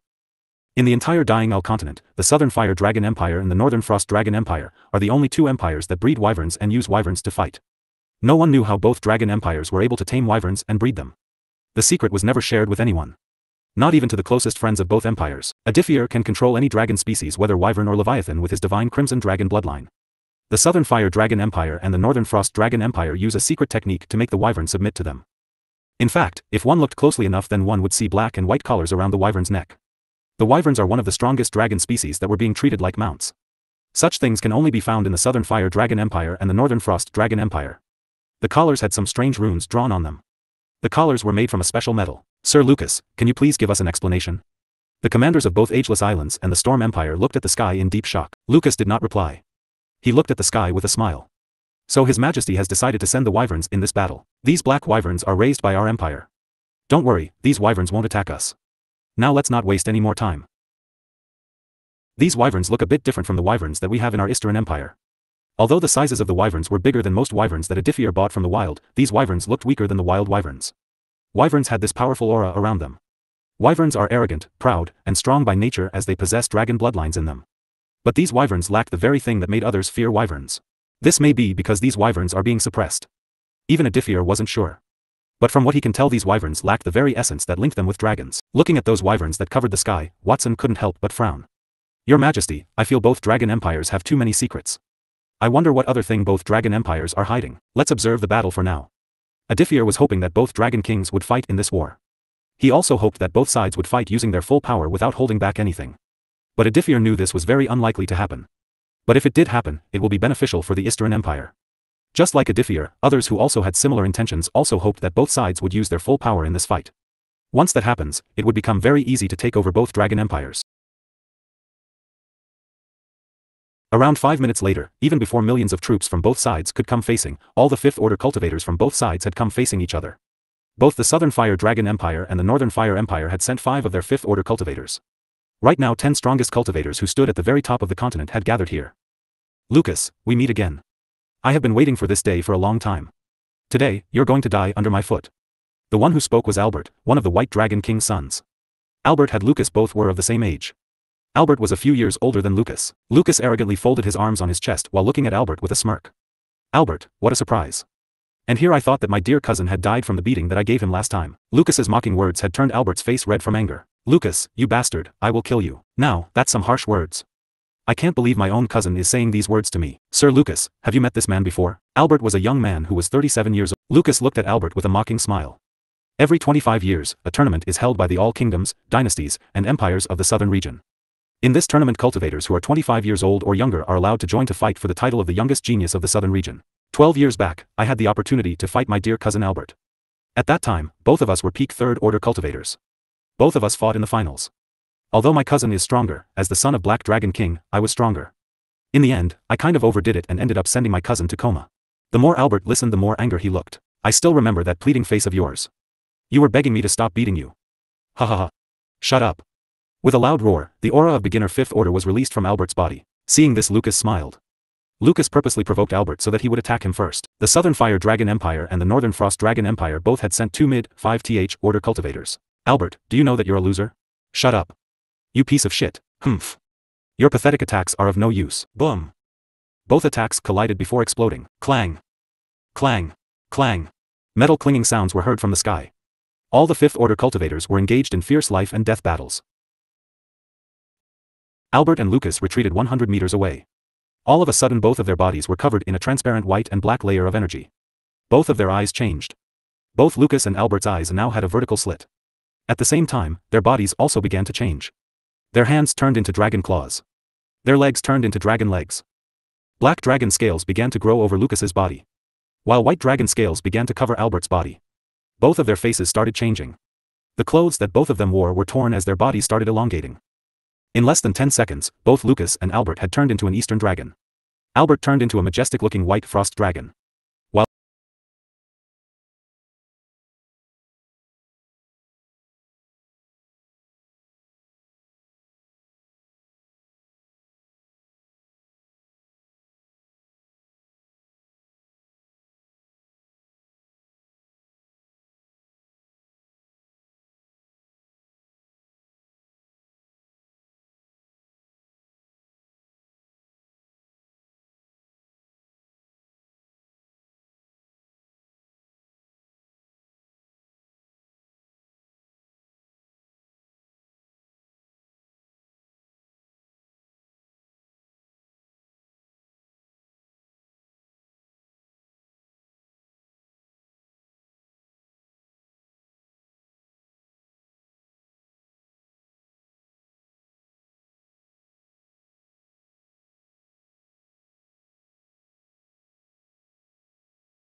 the battle continued. Aditya wasn't interested in seeing millions of troops fight and die. He was more interested in watching the battle of all the powerful fifth-order cultivators. Other factions also felt the same. It has been 5 minutes since all the fifth-order cultivators have started fighting. So far, none of the fifth-order cultivators have gotten seriously injured. Watching the commanders of the Ageless Island and the Mist Ocean, Aditya felt strange. These are actually having fun. They are not even fighting seriously. If you think about it, the Ageless Islands and the Mist Ocean are neighbors. Even if they have chosen different sides, in the end, they are still allies. Maybe they are not purposely harming each other and are waiting for others to finish the battle. No, if you observe them carefully, it's more like both of them are holding back and testing each other's powers. It was indeed just as Aditya had said. Both commanders almost knew nothing about each other and were testing their powers. On another part of the battlefield, above the clouds, both cousins' battle had reached its peak. Boom! A huge explosion took place. Both Albert and Lucas were breathing heavily while staring at each other. Both of them were almost out of mana. Even if I die, I will take you out with me. Saying that, a huge ice spear began to condense in front of Albert. Seeing this, Lucas's eyes flashed in a strange light. No one knew what he was thinking. Instead of preparing something to counter, Lucas stood there doing nothing. Albert put all of his remaining mana into the ice spear, which caused the ice spear to become almost 100 meters big inside. With this, everything will be over. The next second, on Lucas's right, a second Lucas appeared. Hundreds of Lucas continued to appear all over the sky. The frost dragon stared at hundreds of Lucas in horror as he watched the 100-meter-size ice spear going through Lucas without harming him. What the hell is this? Albert, for the first time, felt fear in his heart seeing hundreds of Lucas. All the Lucas surrounding Albert smiled while spreading their arms. Let's just say that this is a trick that I have managed to master. Goodbye, dear cousin. Seeing Albert's body falling down, Lucas finally returned to his human form.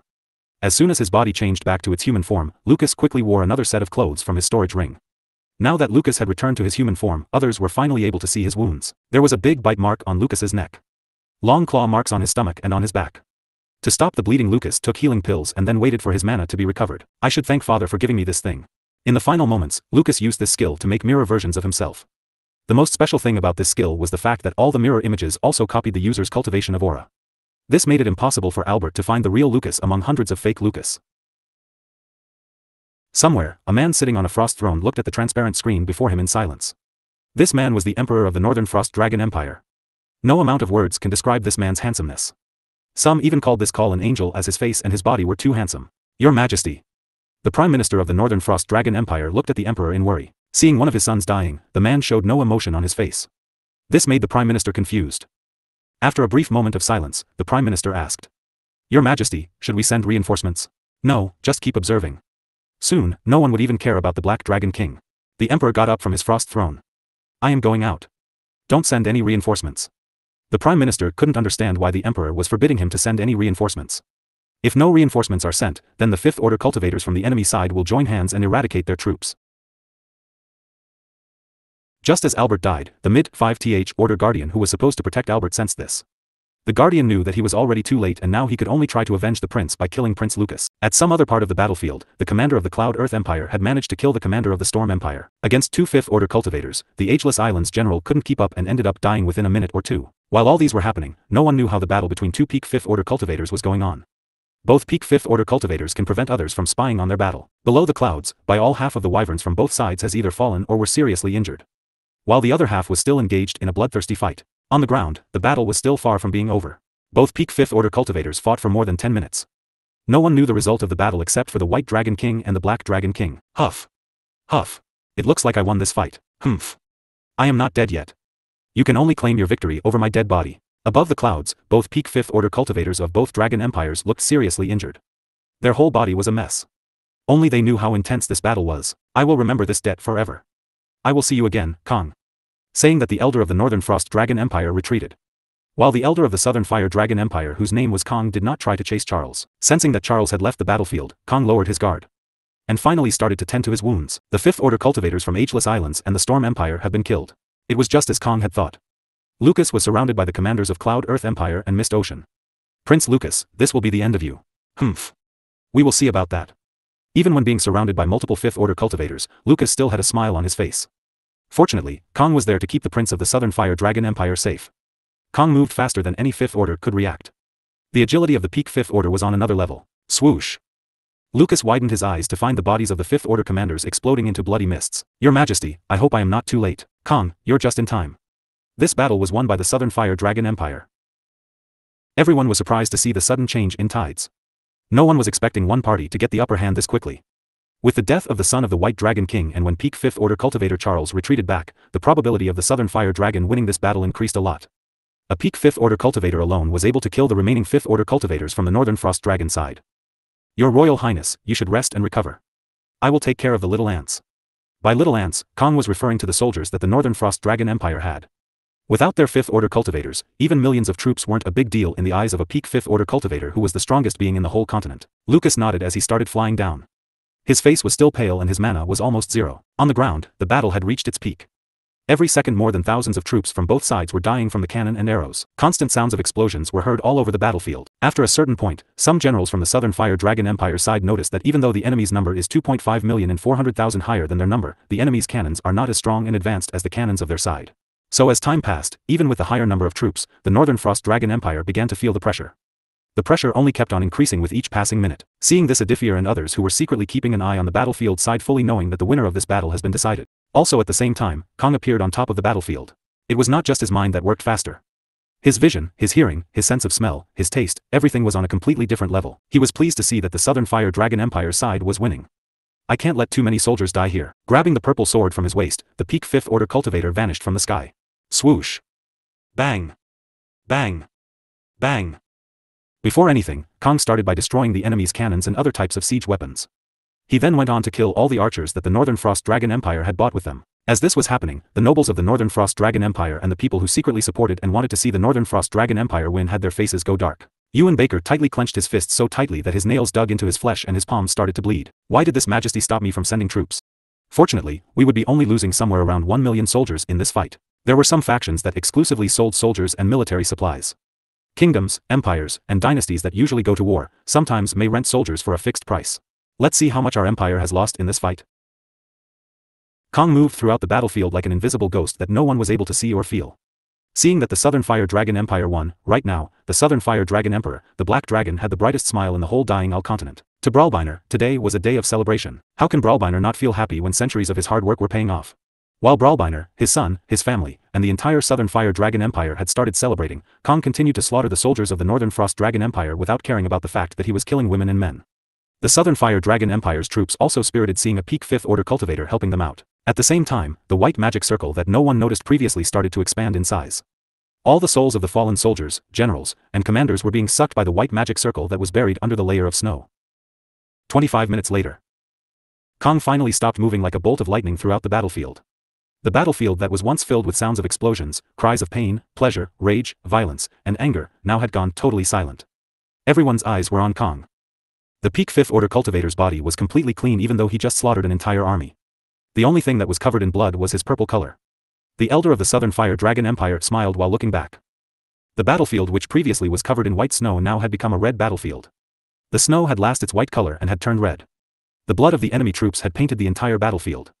Countless corpses of soldiers lay dead throughout the entire Central Plains. This battle is over. The Southern Fire Dragon Empire has won this battle.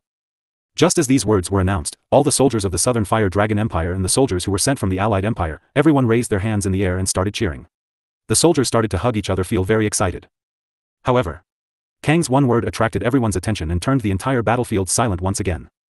Our fight won't end here.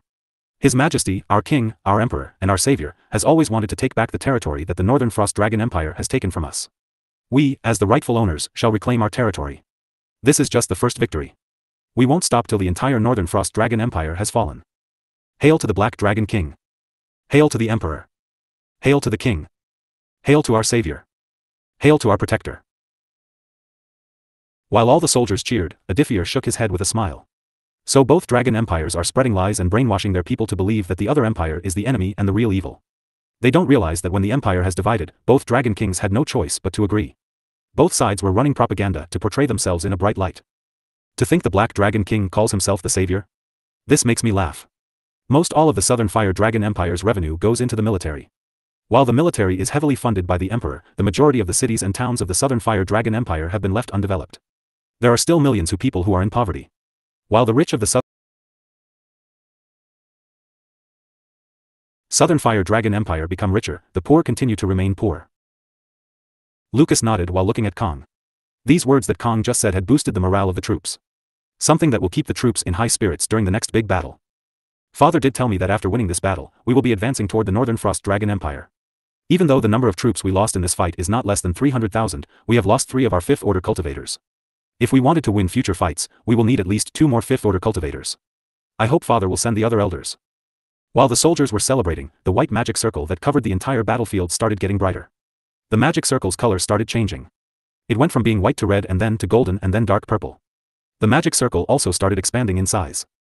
Even then no one managed to notice the magic circle except for Kong, who felt the changes in the atmosphere and that a huge amount of mana is gathering in this area.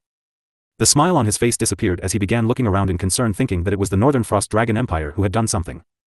Another few seconds later, everyone suddenly stopped celebrating as they all felt pressured because of the huge amount of mana that was gathering on the Central Plains. It was not just the soldiers in the Central Plains who felt this change. The cultivators throughout the entire southern region felt the mana in the atmosphere was heading in the direction of the Central Plains. Even the cultivators who were outside the southern region felt this change. A huge quantity of mana began to gather in the Central Plains. This caused the atmosphere to change. Cold winds started blowing from all directions. The clouds above the Central Plains began to form a vortex. Seeing this, the soldiers felt as if a huge tornado was going to come. What is happening? Aditya frowned, seeing the mana in the atmosphere going toward the direction of Central Plains. Aditya opened the window and noticed the sky had turned dark and strong cold winds were blowing from the south. Your Majesty, you should take a look at this. When Aditya looked at the screen, his eyes widened in deep shock, seeing what was happening in the Central Plains. Right now all the First Order and Second Order soldiers were on their knees, trying to breathe. Some soldiers were even holding their chests and had their mouths wide open. All of a sudden, they felt the air had become dense, making it very difficult for them to even breathe. At the same time, the gravity of the central plains also increased. As a result, the cultivators with the lowest cultivation rank couldn't bear the pressure, and some even ended up losing consciousness as a result. To make matters even worse, with each passing second, the mana in the central plains only kept becoming more and more denser. Eventually, even the third-order cultivators couldn't take it anymore and ended up falling to their knees while trying to gasp air. The gravity of the entire battlefield had increased so much that even standing felt like the hardest and toughest job in the whole world. Meanwhile, Kang's attention was drawn to something else. He looked at the white snow that now had been painted with red fresh blood. Kang felt the temperature of the whole place rising. The snow was directly turning into mist as a result. As more and more snow started evaporating, Kang and others were finally able to see the horrifying truth that lay beneath the white snow. What is this? This is a magic circle. Aditya looked at the magic circle that was hidden under the snow in deep shock. Even with his knowledge of runes, he couldn't even understand a single word that made this magic circle. It was as if Aditya was reading a foreign language for the first time.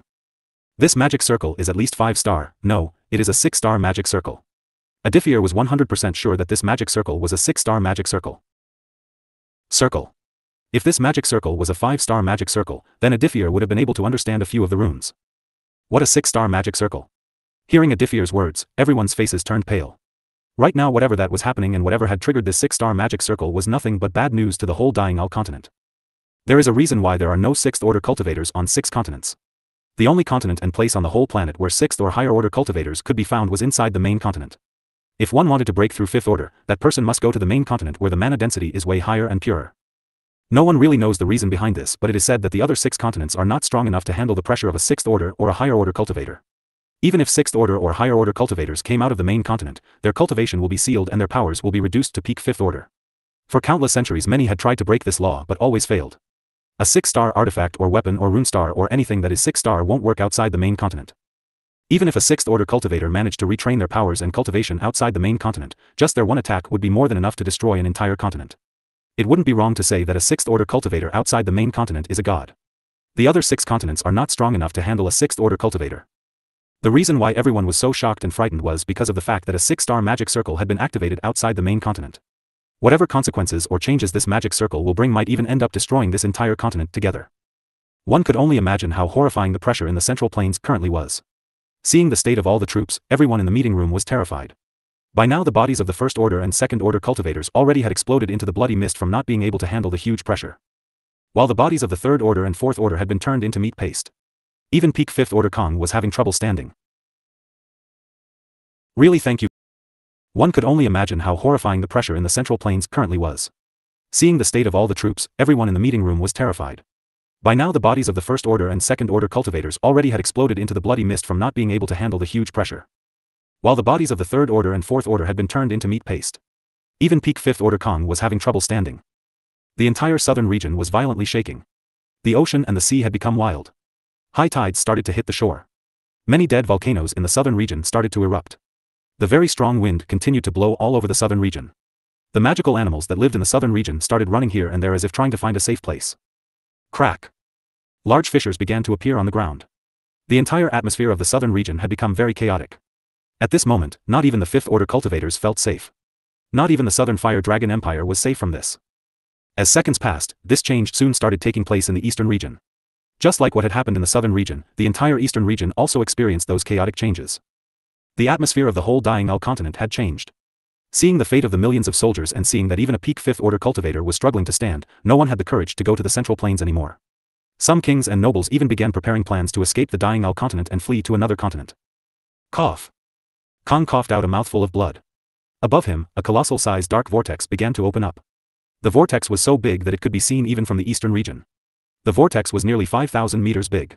Looking at the dark purple vortex, Kang felt like the entire world had been sucked by this vortex. At this moment, Kang felt powerless. Before Kang used to look down on others. Kang was a cultivator that stood at the very top of this continent. He was one of the strongest and most powerful figures in the dying Al continent. He was the existence that some even called God. Standing at the very top of the continent, Kang had forgotten that there are existences who are even more powerful than he was. But right now, his miserable state reminded Kang that there are always bigger mountains. The elder of the Southern Fire Empire couldn't hold it anymore and ended up falling on his knees. Meanwhile, Lucas, the son of the Black Dragon, wasn't looking so good.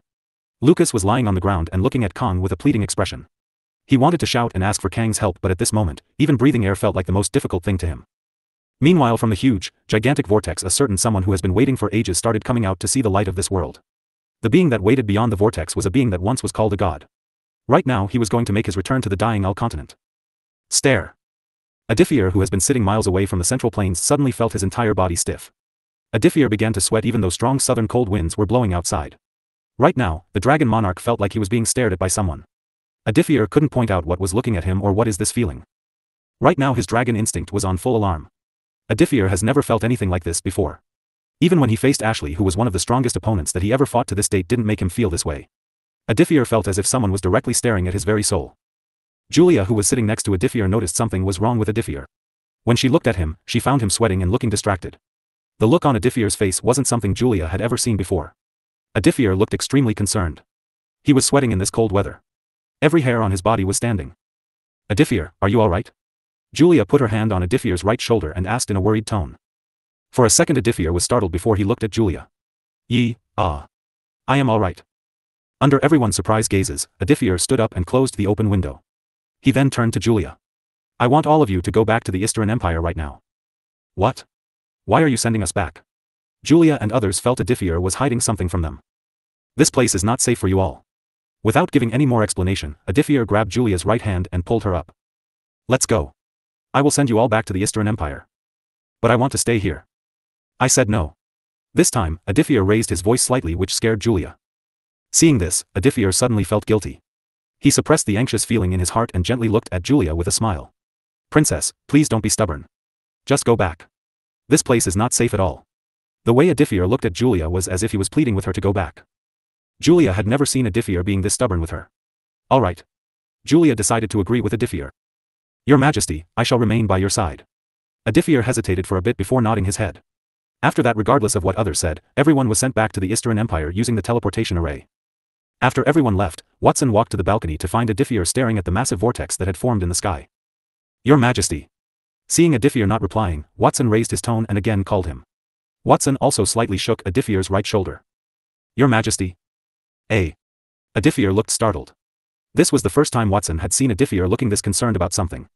Even when the Eastern Empire at its worst and was about to be attacked by a very strong dynasty, Aditya never lost his calm. He never looked this serious. But right now, the Dragon Monarch looked dazed as if he was lost in deep thoughts. Watson, what do you think of this massive portal that has opened in the sky? Aditya asked while looking at the massive vortex. Your Majesty, honestly speaking, I would answer danger. But so far, whatever danger that we or the Eastern Empire has faced so far, you have been able to take care of it. You always have stood like an iron mountain. The only reason the Eastern Empire hasn't been attacked by some enemy empire is because of you. It was not just Watson. Everyone that worked under Aditya had developed this blind faith in Aditya. They all believe that Aditya can accomplish wonders and bring miracles. Aditya smiled in response. Then the smile on his face faded as he looked at the gigantic vortex. Meanwhile, a being was slowly approaching from the other side of the portal. Just as the portal opened, that being was able to sense something very special on the dying Al continent. A dragon. Hee. This will be fun. While grinning, this being moved through the black space and approached the portal. As the being got closer to the portal, the pressure on the central plane increased. Even the tectonic plates under the southern region started shaking. The being realized this and controlled its aura. As the aura from leaking out from its body, Kong, the elder of the Southern Fire Empire, was finally able to breathe again. Kong felt as if he had been brought from the brink of death. Thank God. Just as Kong somehow stood up, his entire body stiffened. Right now, even though the pressure had decreased, even though Kong was able to endure this pressure, he felt his entire body had frozen and was refusing to move. Even in this cold weather, sweat started to form on his forehead and started rolling down. Boom! From the portal, a huge wave spread everywhere. At that very moment, Kang's body started to tremble violently. His arms and legs started shaking, his teeth were clattering, and his old heart was wildly jumping like a fish that was taken out of water. From the corner of Kang's eyes, the peak Fifth Order elder of the Southern Fire Empire looked at the massive portal. Without needing to be told, Kong felt something was coming. Just as he had thought, at that second, Kong saw something that he will never forget in his entire life. Just when he looked at the being beyond the portal, Kong felt the god of death was descending to end the entire world. The being was so frightening, that even a peak Fifth Order cultivator like Kong only felt fear. Right now Kong was so afraid that he even felt fear in breathing. Also at the same time, millions of people who were in the southern region and in other parts of the world saw this. Almost everyone was frozen in shock and in fear, seeing a huge black pair of eyes staring at the southern region from the massive portal. Really, thank you very much to all those who send support with valuable gold. Just when he looked at the being beyond the portal, Kong felt the god of death was descending to end the entire world. The being was so frightening, that even a peak Fifth Order cultivator like Kong only felt fear. Right now Kong was so afraid that he even felt fear in breathing. Also at the same time, millions of people who were in the southern region and in other parts of the world saw this. Almost everyone was frozen in shock and in fear, seeing a huge black pair of eyes staring at the southern region from the massive portal. Just when Aditya looked at the black pair of eyes behind the portals, his eyes also changed. The color of his eyes turned deep crimson and the shape and size of his pupil turned vertical silts, which was the pupil of a dragon. Also at the same time, the being seems to have felt this.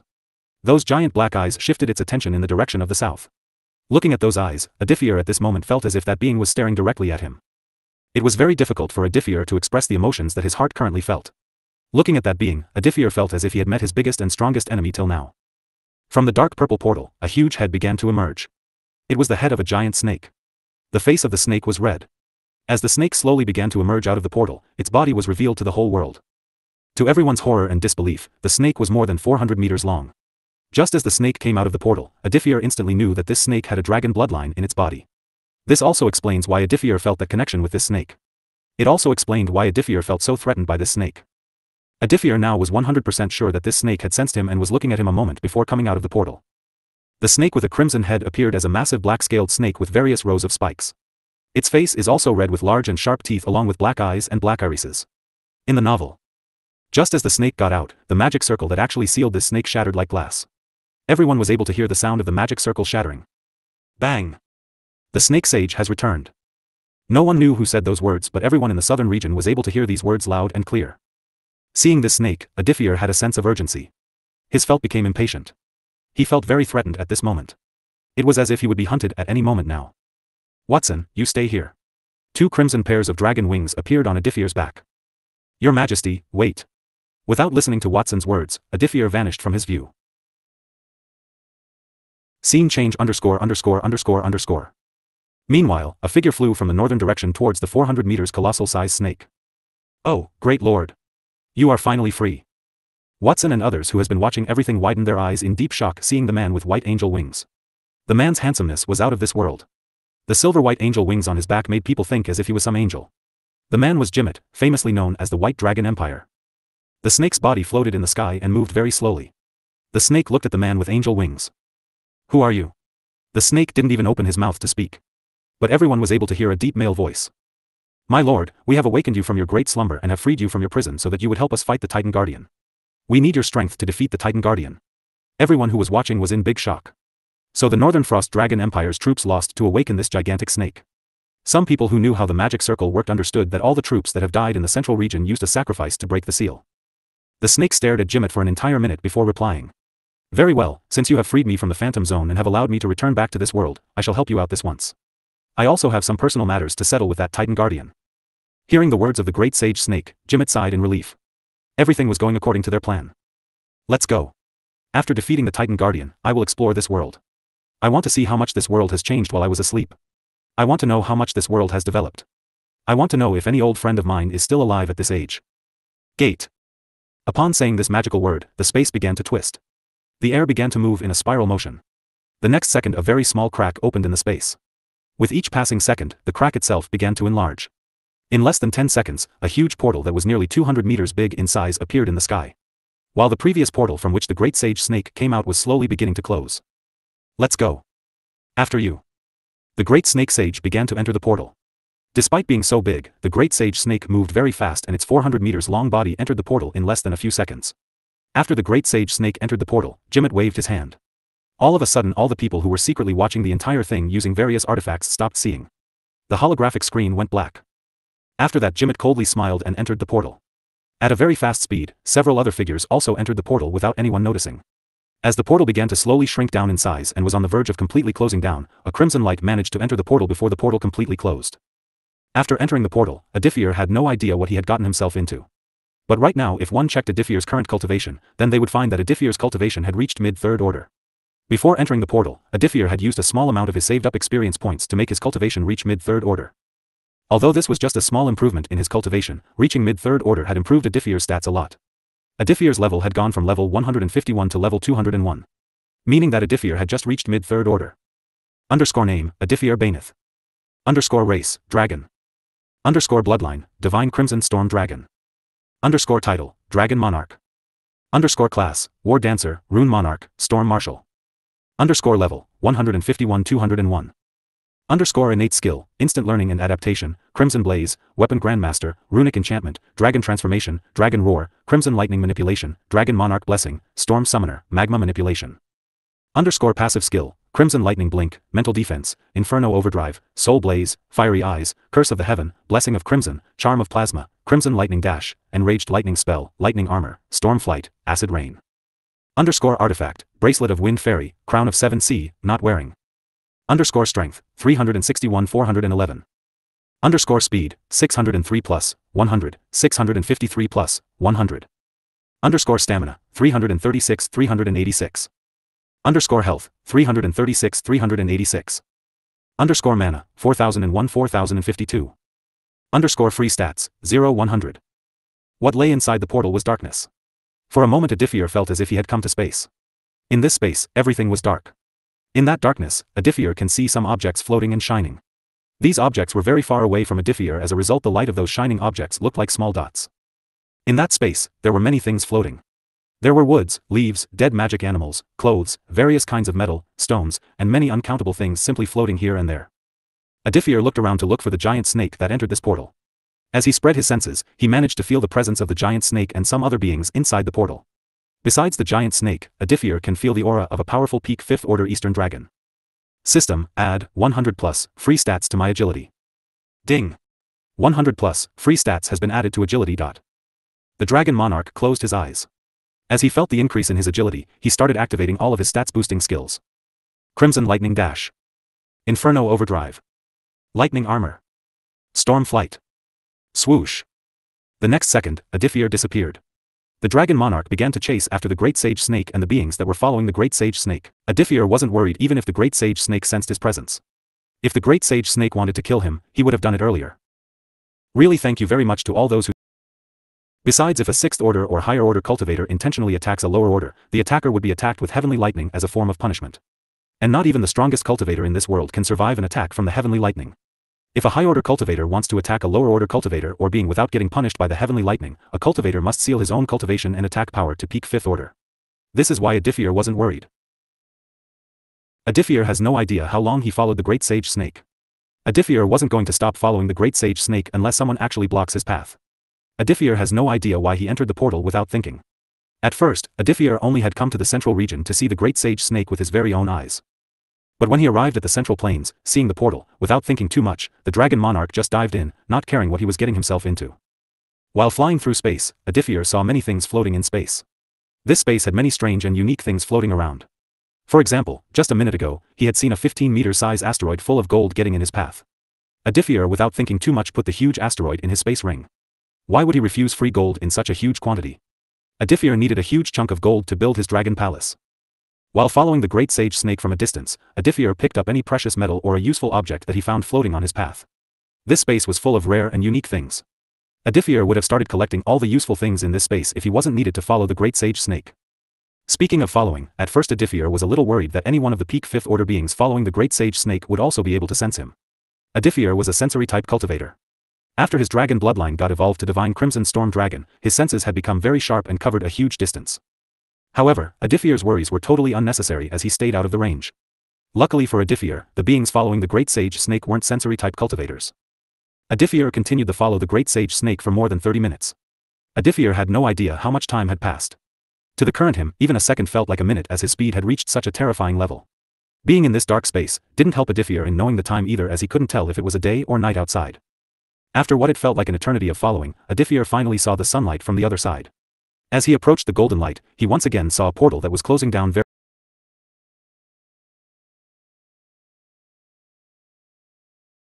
very rapidly. Knowing that if he didn't make it in time, he might be stuck in this dark space forever, Aditya increased his pace to maximum. Boom! This time, Aditya didn't bother to put any useful object that came in his path. As he moved at his full speed, any object that floated blocking his path was destroyed by powerful crimson lightning bolts that shot out from Aditya's hands. Just as the portal was about to close down and had shrunk from 10 meter size to 1 meter size, Aditya barely managed to squeeze himself out of the portal before he got himself locked in that space. Thinking of spending the rest of his life in that dark space made Aditya tremble. There is no way he would be able to remain sane if he was forced to stay in that dark space where there was no sunlight. Taking a second to calm his wild thoughts, Aditya focused on the place in front of him. He found himself standing right in front of two huge doors. The huge doors were standing in the sky without even moving an inch. Both doors appeared to be around 500 meters huge in size. The door was painted golden color. On the body of the two doors, there was a huge painting of thousands of human-looking monsters kneeling down and worshipping a shiny pearl that was floating in the air. Around this painting, there were words written in some ancient language that Aditya didn't understand. The words written around the painting looked similar to runes, but Aditya knew these words weren't runes. The ancient words and symbols around the painting were drawn in red color. The colossal golden doors had a golden shine around them. Even from this distance, even without ever touching the golden doors, Aditya felt nothing in this world, not even a peak 7th order cultivator can push these two doors open. Forget about opening the door, even moving these two golden doors by an inch would be impossible. Aditya was approximately 1,900 meters away from the golden doors. He was able to see what was written and drawn on the golden doors from such a big distance only because Aditya had long surpassed the limits of a human and he can no longer be measured with average human standards. There were some beings standing right before the golden door. Aside from the great sage snake, there were some other mysterious peak 5th order cultivators who was wearing black cloaks and hiding their faces under a black cloak.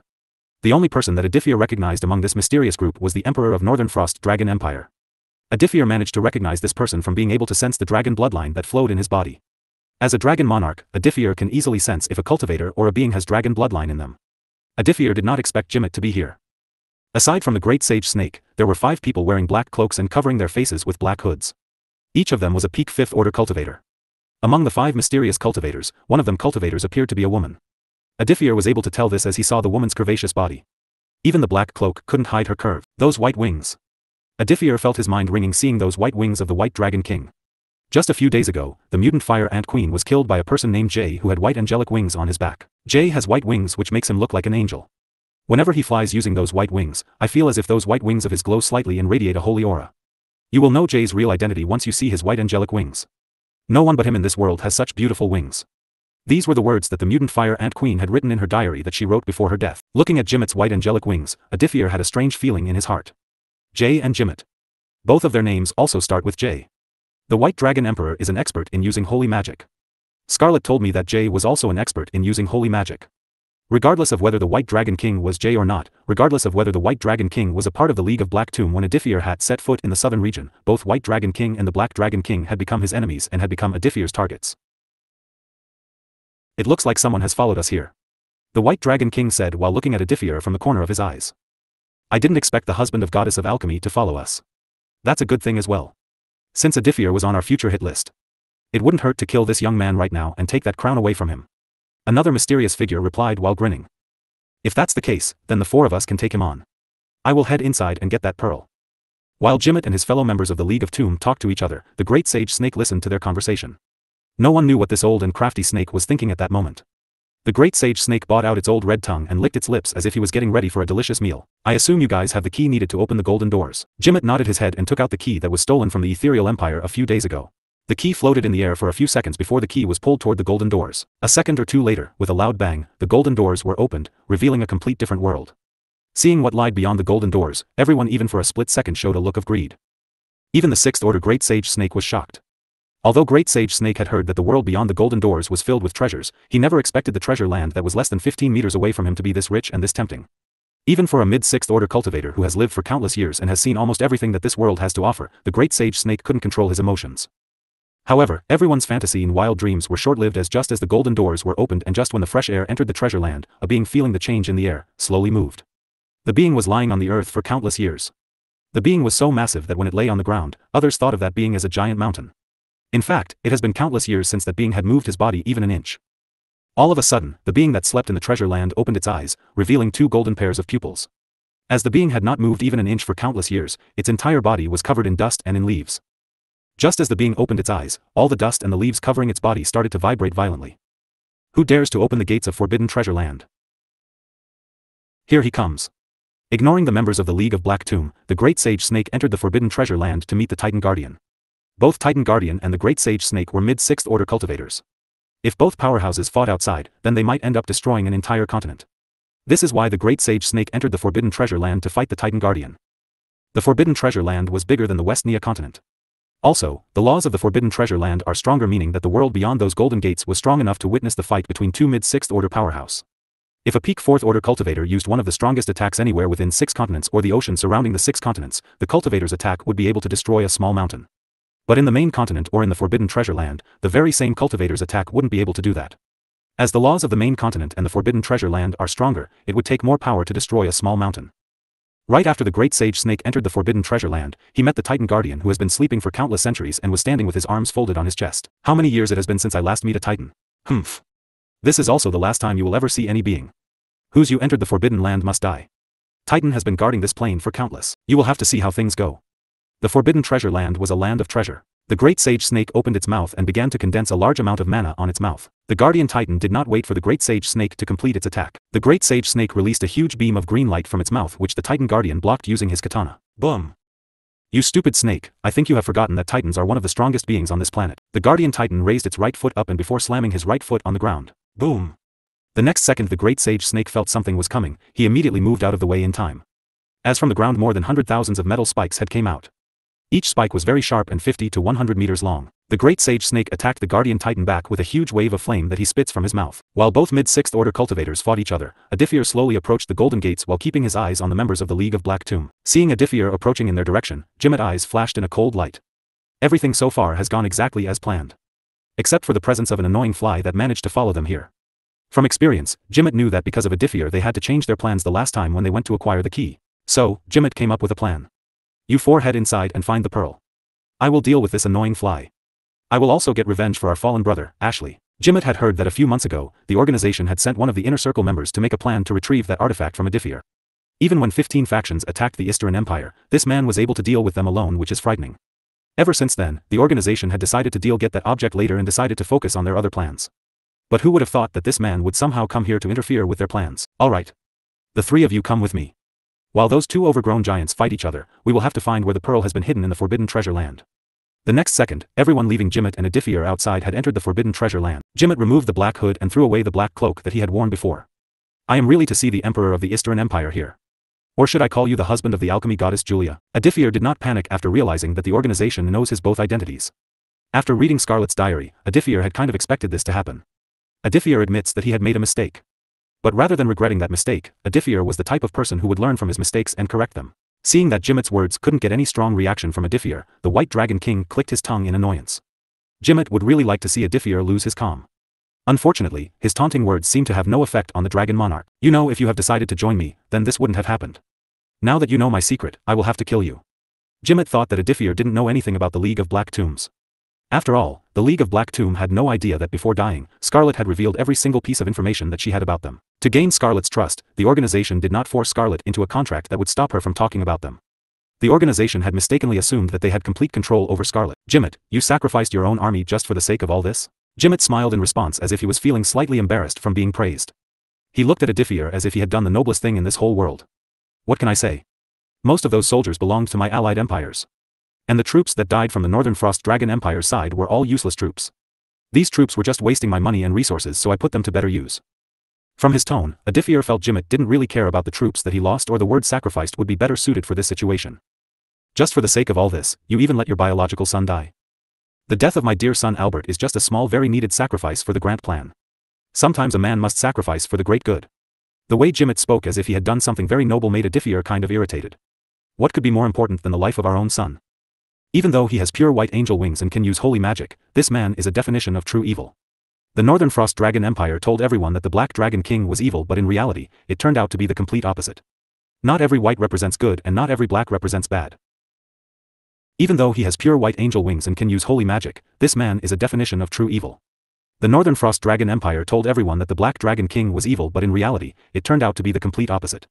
Not every white represents good and not every black represents bad. You know, I had heard very interesting things about you. I guess you just created a fake mask of being a good and noble person in front of the public. Even if Jimmit was genuinely a good person, Aditya still would have killed him. Jimmit and his twin brother, Brawlbiner, were the people that stood and blocked his path of conquering the entire southern region. Storm summon. Rumble. Jimmit looked up to see the sky slowly beginning to darken. Crimson bolts of lightning began to run through the clouds. Jimmit was not surprised. He had heard that Aditya was an expert in using crimson flames and crimson lightning. Seeing that Aditya was getting prepared for the battle, Jimmit also began to prepare himself for an intense fight. The gentle smile on Jimmit's face disappeared as he coldly looked at Aditya. You know, after the death of my father, there were only few people whom I had truly loved. My master, Ashley, was one of those people. As his student, today I am going to avenge him. Jimmit's words also confirm his identity as Jay. I must say that old man was quite weak. If not for that artifact that blocked my attack, would have killed him with my first attack. What did you say? Aditya smiled, seeing Jimmit or Jay was losing his calm. Ding! The storm has activated the passive powers of the host storm martial class. Ding. Because of the storm, the host's mana has been increased by 50%. Ding. The power of lightning and wind types of attacks has been increased by 50%. Ding. Because of the storm, the host's agility has been increased by 300+. Even though Aditya could feel his power sharply rising, but this wasn't enough. The gap between a beginner 3rd order and a peak 5th order was bigger than the gap between the earth and heaven. Aditya needed more. His aim wasn't just to defeat Jay, his goal was to kill the other members of the League of Black Tomb and stop their plans of obtaining the pearl. Inferno Overdrive. Ding. The host is entering into a berserk state. Ding. In the berserk state, all of the host stats except for mana have been temporarily increased by 70. Not enough. Feeling Aditya's aura continuously rising, Jay was very surprised and shocked. Just how much mana does this man have?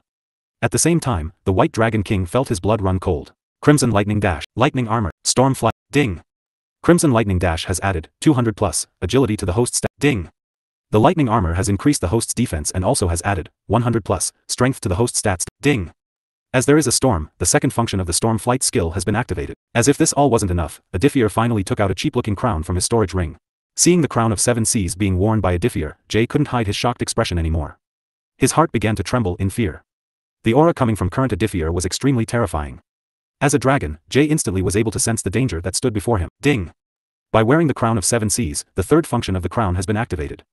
The host's fighting power has been increased by 20%. Aditya's both arms turned into dragon claws. He then took out the grade mid 5-star black sword and wielded it. Ding. As the host has wielded a weapon, the innate skill weapon Grandmaster has been activated. The power of the adamantite doomblade has been increased by 50%. The chances of landing a critical strike have been increased. All these preparations should be more than enough to cut you into millions of pieces. Even though Aditya knew Scarlet. Even though he had only met the mutant Fire Ant Queen for less than 5 minutes, somewhere deep in his heart, Aditya knew that he was also doing this for the Ant Queen who had given him so much before her death. It was because of her that he was able to learn about the League of Black Tomb.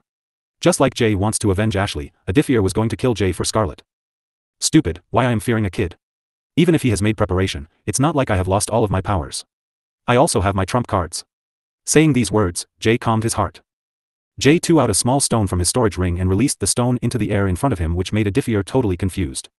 As soon as the stone was released into the air, not even an entire second had passed, Aditya suddenly felt his entire body being bonded to something invisible. Before the Dragon Monarch could understand what was going on, the space around him twisted and the next second he widened his eyes, finding himself in front of Jay. Got you.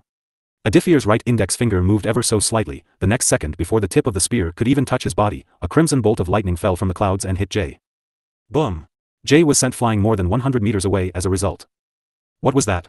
Meanwhile, Jay controlled himself in the air. Just like the first time, Jay once again released a small stone into the air before. Aditya thought that Jay was going to attack him using his deep red spear just like the last time. He controlled the crimson lightning on Jay. Aditya didn't even have time to frown as he felt a strong force preventing him from moving again. Boom.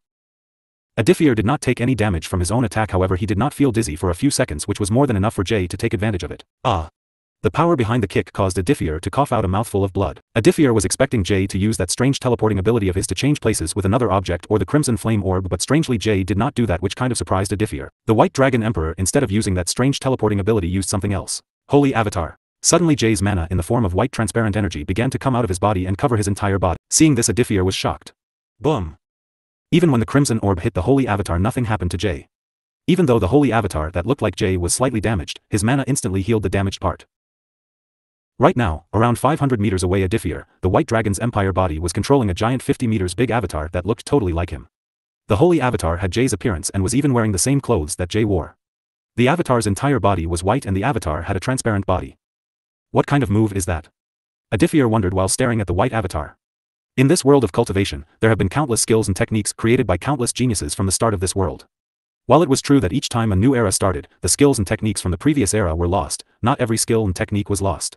Some of those skills and techniques were passed down from one generation to the next generation. The Holy Avatar was one of those skills that Jay obtained after joining the League of Black Tomb. The skills were discovered in a temple that was found submerged under a river. Since Jay was one of the few people in the organization that mainly used holy magic, this technique was given to Jay as a gift for joining the organization. The Holy Avatar was one of the trump cards that has always helped Jay. I have to be careful. A normal peak 5th order cultivator would have been injured if they directly took the crimson flame. This giant human thing that covered Jay's entire body was powerful enough to not get destroyed by Aditya's attack.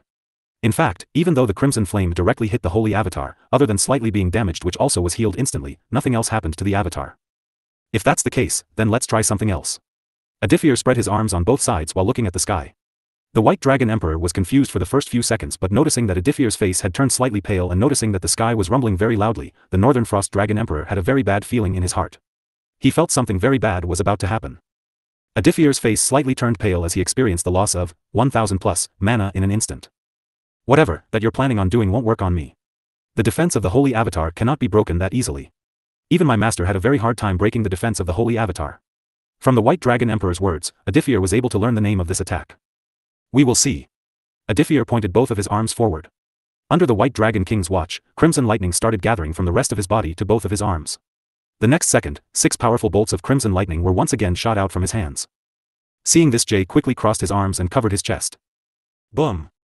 Even though Jay's entire body was inside the Holy Avatar, he still was able to feel a slight shockwave when the bolts of crimson lightning hit the Holy Avatar. Also at the same time, the entire sky of this area had darkened. Strong winds began to flow from all directions. The rain started pouring from the clouds. The dark clouds for some reason had started rumbling more fiercely. As Jay was busy defending against Aditya's attack, he failed to notice 10,000 bolts of lightning of 7 different colors were swimming right above his head, on the dark clouds.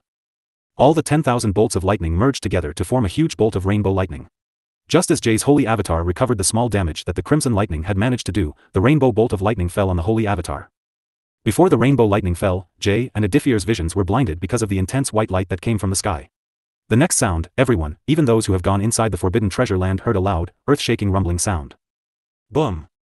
Jay's entire body was sent down like a baseball that has been hit. Everything happened so far that even Aditya couldn't see what just had happened. But a second later, he realized and looked down only to see a big ripple in the ocean. Jay was crushed on the ocean with a big splashing sound. However, the White Dragon Emperor couldn't stop there. His body continued to move down without showing any signs of stopping. As a result, within a few seconds, Jay found himself at the bottom of the ocean.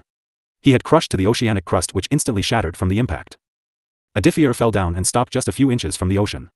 Aditya tried to sense if Jay was still alive. I just hope this dude dies here. It's troublesome to deal with that strange ability of his. Almost 10,000 meters bottom of the ocean, where the ray of sunlight did not even reach. The White Dragon Emperor currently was in a place that received no sunlight and was in complete darkness. After crushing onto the oceanic crust, Jay felt his entire consciousness was on the verge of fading. His eyes rolled back while his heart stopped beating. Right now the White Dragon King's entire body was in endless pain. Just the pain itself was making Jay lose consciousness. After crushing down, for a few seconds, Jay did not move. After a few seconds, Jay finally snapped his eyes wide open. With the remaining bit of energy and consciousness that Jay had left in his body and mind, he took out a 5-star healing pill and ate it. The 5-star pill began to heal his body. His chest was torn off from his body, his arms had been exposed, his entire body had been paralyzed, and countless other wounds on his body began to heal rapidly. However, the presence of a peak 5th order cultivator at the bottom of the ocean had alerted a peak 5th order oceanic magical beast that ruled this part of the ocean. The oceanic magical beast wasn't the slightest bit pleased, and it sensed another peak 5th order cultivator in its territory. Just as Jay was recovering without needing to inhale any air, as a peak 5th order cultivator can live for days without needing to breathe air, the oceanic magical beast got out of its lair and began to approach in the White Dragon Emperor's direction. As Jay was busy healing himself, he did not spread out his mana to sense the area. Not that many beasts lived at the very bottom of the sea. Except for some special species of oceanic beasts and certain peak 5th order oceanic beasts, all the other oceanic beasts lived above. Everything in this part of the ocean was in darkness. Is he dead? Aditya couldn't sense the White Dragon King's aura anymore. On land and in the air, Aditya can spread his senses very far, but in the water this was different. Aditya wasn't born in water, nor he was a water mage, nor did he have any water-related skills, so his senses were kind of limited in water. Only beasts that lived in water, or water mages, or oceanic intelligent races that lived in the sea and in the ocean, had very strong senses in water. Meanwhile, just as Jay was about to finish healing, his face suddenly turned pale as he found a powerful monster heading in his direction. The oceanic beast was not so far away from his location. Although Jay still has to heal his cracked skull and his arms, without wasting any time, knowing that he will mostly die if he stayed here, he started moving upwards. However, in water, oceanic beasts were much faster. The peak oceanic beasts easily caught up to Jay. Jay's entire body trembled in fear, seeing 2 red giant pairs of eyes glowing in the darkness. The next second, the body of a 200 meters giant shark was revealed to the White Dragon Emperor. When the shark opened its mouth, even Jay couldn't see anything inside that abyss. It seemed the shark's mouth was a black hole itself. Shit! Jay focused on his front. His eyes lit up seeing a 3rd order toonfish approximately 100 meters away from him. He instantly used a body swap. The peak 5th order shark was surprised to see that the dragon had managed to teleport 100 meters away from it. Seeing this, the peak 5th order shark activated one of its skills that increased its agility. However, Jay did not know that the shark had increased its pace. Without even looking back, Jay repeatedly kept using body swaps with any object or oceanic beast that he saw within his 100 meters range. After using body swap for the 6th time, the shark finally understood how this ability worked. The shark instantly released his peak 5th order aura, which scared away any oceanic beasts within a 1-kilometer range. Seeing this, Jay couldn't help but curse his luck. Jay couldn't even move at full speed as his body was still in the middle of healing.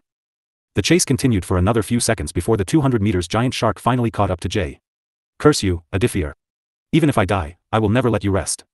At the end of this time, Jay couldn't believe that a person like him was going to die this pathetically. The next second, the shark closed its mouth, trapping the White Dragon King inside. Thus, ending the story of the White Dragon King and the Emperor of the Northern Frost Dragon Empire. Never did anyone expect that such a powerful figure would die like this. Maybe this was karma for all the deeds that this man has done in the name of greater good. I see, you have managed to end Jimit's life. Sigh. Here I was thinking that Jimit would be able to hold you for at least 10 minutes. We were expecting too much from him. Aditya coldly looked at the 3 people who had surrounded him from 3 sides. Really, thank you very much to. These had to come after hearing the loud lightning striking sound that they heard even from the Forbidden Treasure land. One of the League of Black Tomb members noticed the cheap and old crown on Aditya's head. Good for us. Today we will be killing 2 birds with 1 stone. Right now Aditya was in a massive disadvantageous situation. He was surrounded by 3 peak 5th order cultivators. Even if Aditya can outmatch one of the cultivators in agility, he still can't defend against simultaneous attacks from 3 peak 5th order cultivators. Also, another thing that worried Aditya was the fact that he knew nothing about these 3 cultivators' abilities, but they knew very well what abilities he can use. Except maybe a few of my trump cards, which I very rarely use. Currently, Aditya's agility was higher than the agility of a peak 5th order cultivator. But he wasn't sure if he can dodge attacks from 3 peak 5th order cultivators at the same time. It is kind of ironic that 3 peak 5th order cultivators, who are the strongest form of existence in 6 continents, are joining hands to take down a mid 3rd order cultivator. In the whole history of this world, something like this never has happened nor will ever happen. Other than Aditya, the only peak 3rd order cultivator who is capable of defeating a beginner 5th order is the goddess of war herself. For an entire minute, neither party moved their bodies even an inch. From their voices and their body figures, Aditya figured that 2 of them were men while the last one is women. Just as Aditya slightly moved his right hand, the 3 members of the organization also reacted at the same time. Energy flare. Ball of shadows. Both males hurriedly cast 2 of their strongest spells at Aditya. Aditya saw from his right side, a beam of dark purple light being fired at him, while from his left side more than 100 football-sized shadow balls were heading in his direction. Aditya did not waste any more time. Just as he moved his right index finger slightly, the sky rumbled before sending down multiple crimson bolts of lightning that destroyed the shadow balls, while Aditya blocked the dark purple beam attack using the adamantite doom blade. Boom! From the corner of his eyes, Aditya noticed that the woman was chanting a long spell. Whatever this woman was planning on doing wasn't good news for Aditya, so he once again commanded the crimson lightning. Rumble. Bang! Not even a second had passed, when a crimson bolt of lightning hit Lucy's head and sent her flying. However, just as Lucy was sent flying, she somehow managed to aim at Aditya and fire a bolt of yellow thunder from the tip of her right-hand fingers. At the same time, both other males also attacked Aditya. While the male on the right started chanting a long spell, the male on his left moved at his full speed to confront Dragon King at a close distance.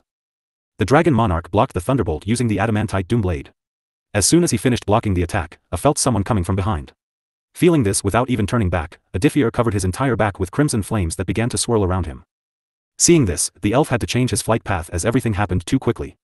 Meanwhile, the first male had finished chanting. Frenzy of Doom. A giant black magical circle appeared above Aditya's head. Before he can understand what was happening, he was forced to divert his attention to defending himself from the elf's attacks.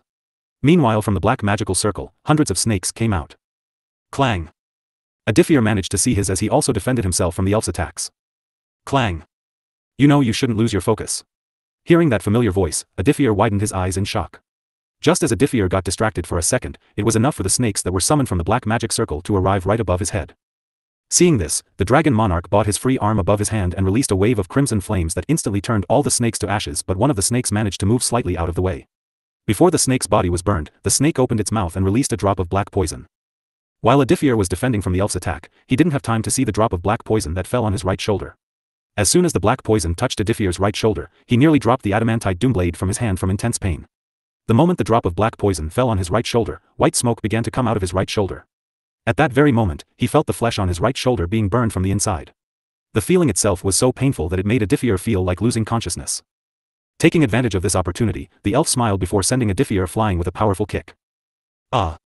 The Dragon Monarch stopped more than 1,000 meters away. The pain that he felt from the kick was nothing compared to the pain in his right shoulder. Turning to look at his right shoulder, Aditya widened his eyes in horror at seeing flesh getting burned. The dragon scales that covered his right shoulder melted like hot butter. The black poison had made a hole and had managed to reach his right shoulder bone. Even though Aditya has been very badly injured in the past, the pain that he was currently feeling is way higher. The pain made him want to tear off his right shoulder. Ding! The host has been cursed. All of the host's base stats except for mana have been decreased by 50%. What? The Dragon King was beyond shocked. This is a special kind of poison that was developed by dragon slayers. Ha ha ha. How does it feel? Painful, isn't it? 100 meters away from Aditya, the three members of the League of Black Tomb stood with their faces revealed before him. While Aditya did not recognize the 6 feet 5 inches tall man and beautiful woman with black hair, he did recognize the face of the third member. How can Aditya forget that face? Ivan? At this moment Aditya was sure that it was Ivan who had killed the Rose family's third daughter Myra. Hello. It has been a while. As I was saying before, the poison was developed by dragon slayers of old age. The one who spoke was Tommy, one of the inner group members of the League of Black Tomb. The woman named Lucy was very beautiful. Even a heavenly dragon would have been instantly poisoned and paralyzed just from a drop of this poison. Damn it. So this entire time, they are trying to poison me. Dragon King, this will be the end of your story. Dragon King, this will be the end of your story. This was the first time Aditya has been cornered like this. Before this fight, Aditya has fought hundreds of battles before and has always managed to come on top. Each battle was fierce and more dangerous than the last one. Each battle has pushed Aditya. But nothing like this has ever happened to him. Status panel. Underscore current status, poisoned. Underscore strength, 411 205.5. Underscore speed, 753 plus, 100. This is what Aditya's current base stats look like without any boost from any of his skills or class. Ivan, since you have met Aditya before, you get the chance of ending his life here. Ivan nodded with a smile on his face. Aditya stared at Ivan, who slowly began to walk in his direction. Aditya was feeling very weak because of the poison. I guess, it's time to use that move. Ivan raised an eyebrow seeing Aditya closing his eyes and taking a deep breath. Each time Aditya reaches a new order, along with getting a new class, almost all of his skills are upgraded to the next level. Dragon Transformation, a special type of skill that is only possessed by the Dragon Monarch himself. The skill allows the host to transform into a dragon or transform any part of the host's body into a dragon.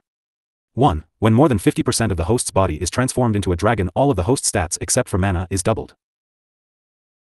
Ever since Aditya came to this world, obtained the system and awakened his Crimson Dragon bloodline, he has never used this skill. Even after coming a divine Crimson Storm Dragon, he never used this skill. Dragon Transformation. Aditya suddenly opened his eyes. Seeing his eyes had turned into the eyes of a dragon, Ivan for some reason felt a shiver running down his spine. Crimson Dragon scales rapidly began to grow over Aditya's entire body. Before, his dragon scales only covered his chest, his shoulders, his arms, his throat and his neck, but now every single part of his body was covered in Crimson Dragon scale. Both Aditya's arms and his legs turned into a dragon claws. The crimson wings on his back became even more bigger. 2 red horns grew both sides of Aditya's head. Aditya's height increased. He went from being 2 meters long to become 3 meters tall in height. Ding! The host has used Dragon Transformation. As more than 50% of your body has turned into a dragon, all of your stats except for mana will be doubled. Ding! Your mana recovery speed has been increased by 50%. Ding! You have gained an additional 500 plus agility, which has been added to your stats. At this moment Aditya felt his strength, health, and stamina return back to its original level. Roar! After transforming more than half of his body into a dragon, Aditya couldn't stop himself from letting out a loud roar. The entire situation has changed. Now looking at Aditya, the members of the League of Black Tomb felt more fear than before. When Tommy, Lucy, and Ivan had came out of the Forbidden Treasure Land, initially they had planned on taking Aditya together. As much as they hated to admit it, Aditya was a mystery box that they couldn't read. He was full of surprises. Never did anyone think that Aditya would be able to kill someone like Jimit, who has a powerful skill that allows him to switch places between 2 people or object. Unfortunately, the range of his skill was limited to 100 meters. Because of this skill, Jimit was able to defeat all of them in the past. They knew that it wouldn't be easy to fight someone who was able to counter Jimit teleportation ability. Which is why 3 peak 5th order cultivators teamed up to take down Aditya. Something like this has never happened in the whole history. Crack. Boom. Just as Aditya moved, the sound barrier around him broke with a loud sound. Ivan, Lucy, and Tommy widened their eyes in horror. Just as Aditya disappeared into thin air, all 3 of them tired to locate Aditya either by sensing his aura or by trying to find him by looking around. But they felt was an extremely felt moving Aditya. This half-orc has been annoying Aditya for a while now. Meanwhile, neither Ivan nor Lucy nor Tommy had the courage to move. They tried their best to locate the enemy but failed in doing that. Damn it. Where is he? Lucy and Ivan did not say anything as a reply. Tommy couldn't take it anymore. He tightly grabbed the greatsword in his hands and shouted. If you're a man, then come and fight me face to face. Stop hiding like a coward. Swoosh. Tommy's entire body stiffened as he felt a sharp cold sword against his neck. Sweat started rolling down from his forehead. Tommy's both hands and legs slightly began to tremble in fear. You speak of fighting you like a man when you 3 joined hands and attacked me together. The current Aditya was very different from the Aditya that they had met at the beginning when they had just arrived here. An eye for an eye. Before the next second could pass, Ivan and Lucy both widened their eyes seeing Aditya's black sword directly cutting Tommy's entire body in half. His head and the rest of his body was divided into 2 parts. Even Tommy himself found it hard to believe that this is how he was going to die.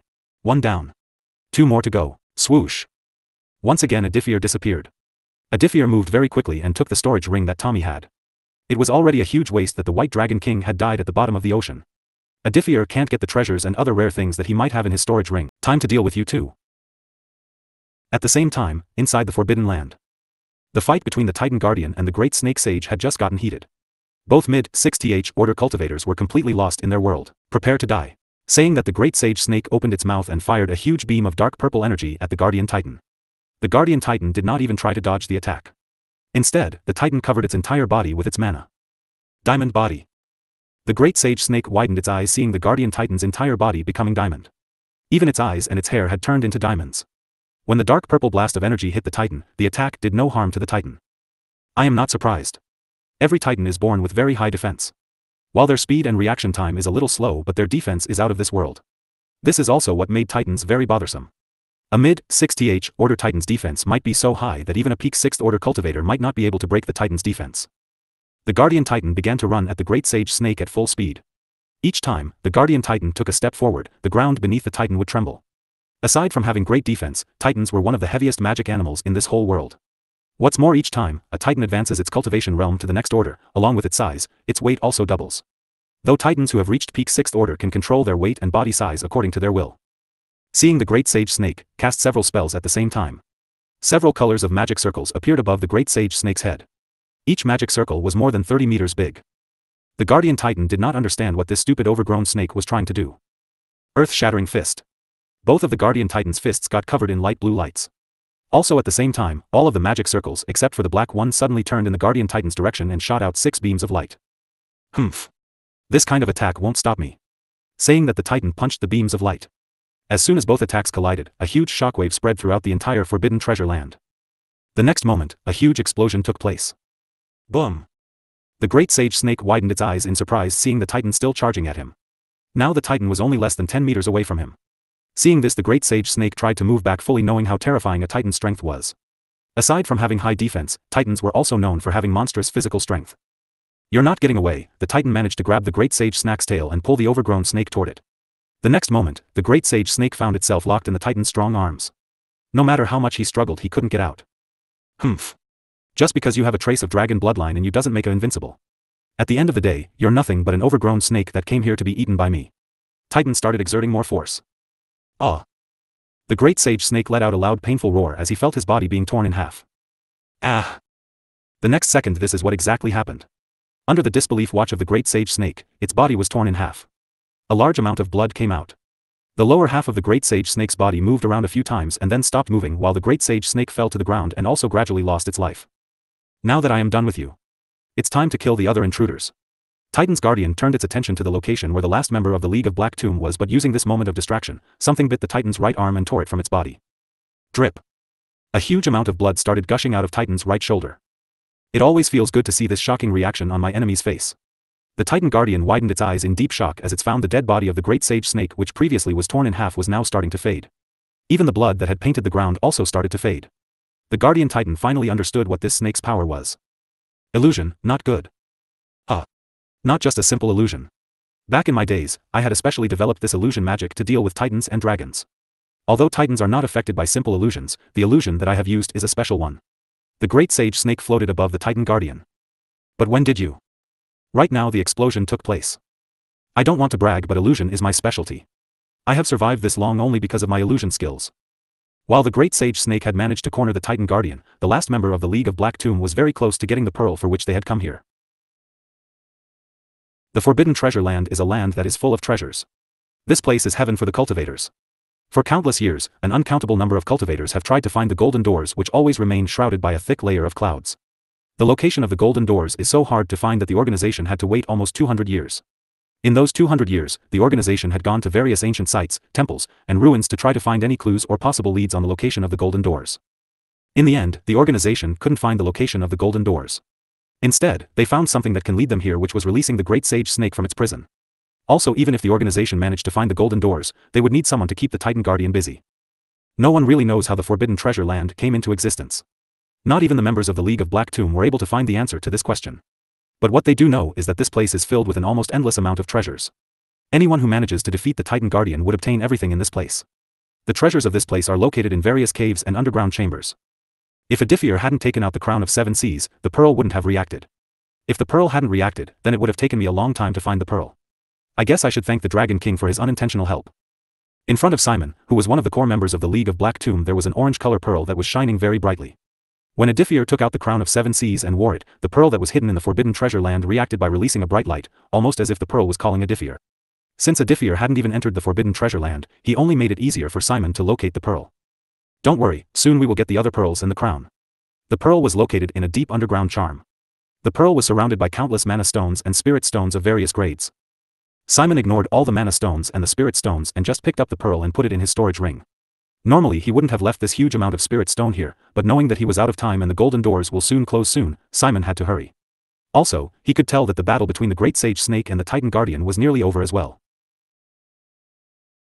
Also at the same time, outside the golden doors _______. Just as Aditya finished killing Tommy, he got the system's notification. Ding! You have killed a peak 5th order cultivator. Your experience points have been saved for future use. Time to end both of your lives. Swoosh! Aditya once again disappeared from his place. This time he appeared behind Lucy, the mysterious woman who is a member of the League of Black Tomb.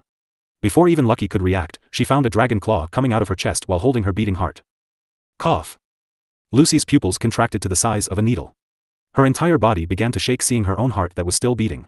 But with each second, the beating got weaker and weaker, until the heart stopped beating.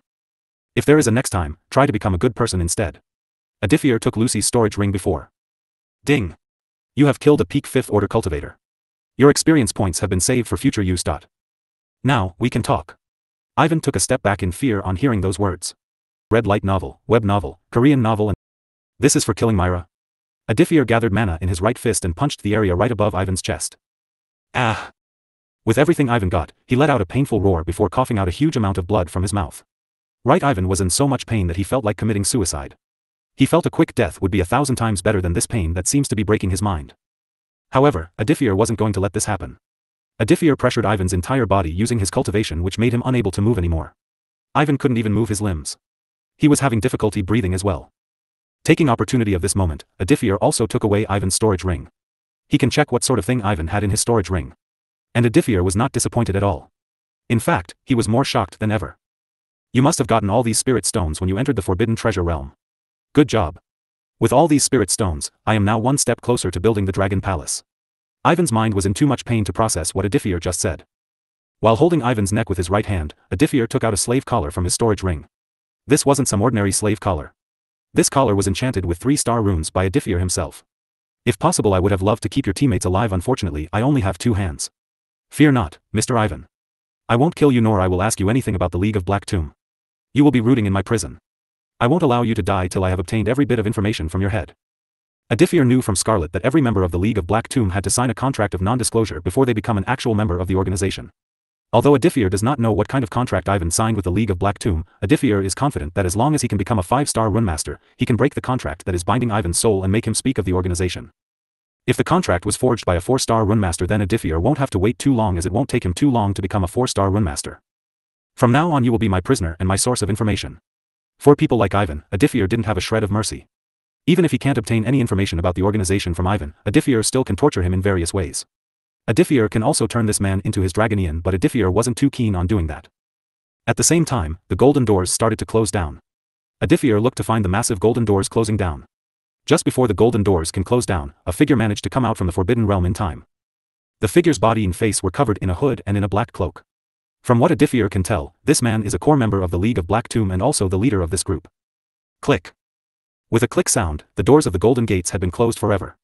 Now that the last remaining key of the golden doors has been used up, the forbidden treasure land was gone forever.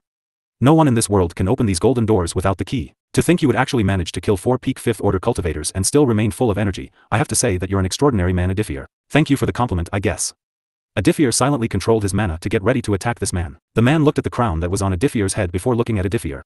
Dragon King, the crown of 7 seas belongs to the League of Black Tomb.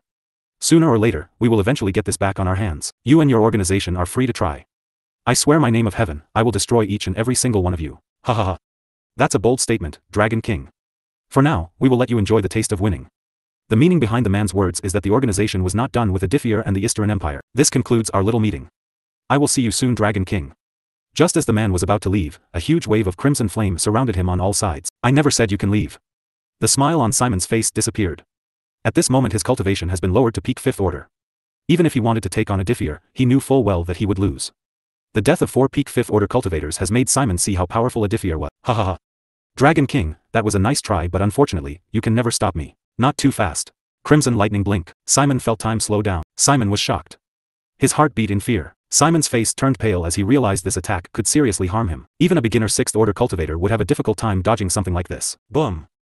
The cloak that Simon was instantly torn to shreds as he was sent flying by the attack. More than 1,000 meters away, Simon finally managed to stop his body while coughing out a mouthful of blood. Simon somehow opened his eyes to find that Aditya was coming after him. Aditya could do nothing but watch as Simon escaped.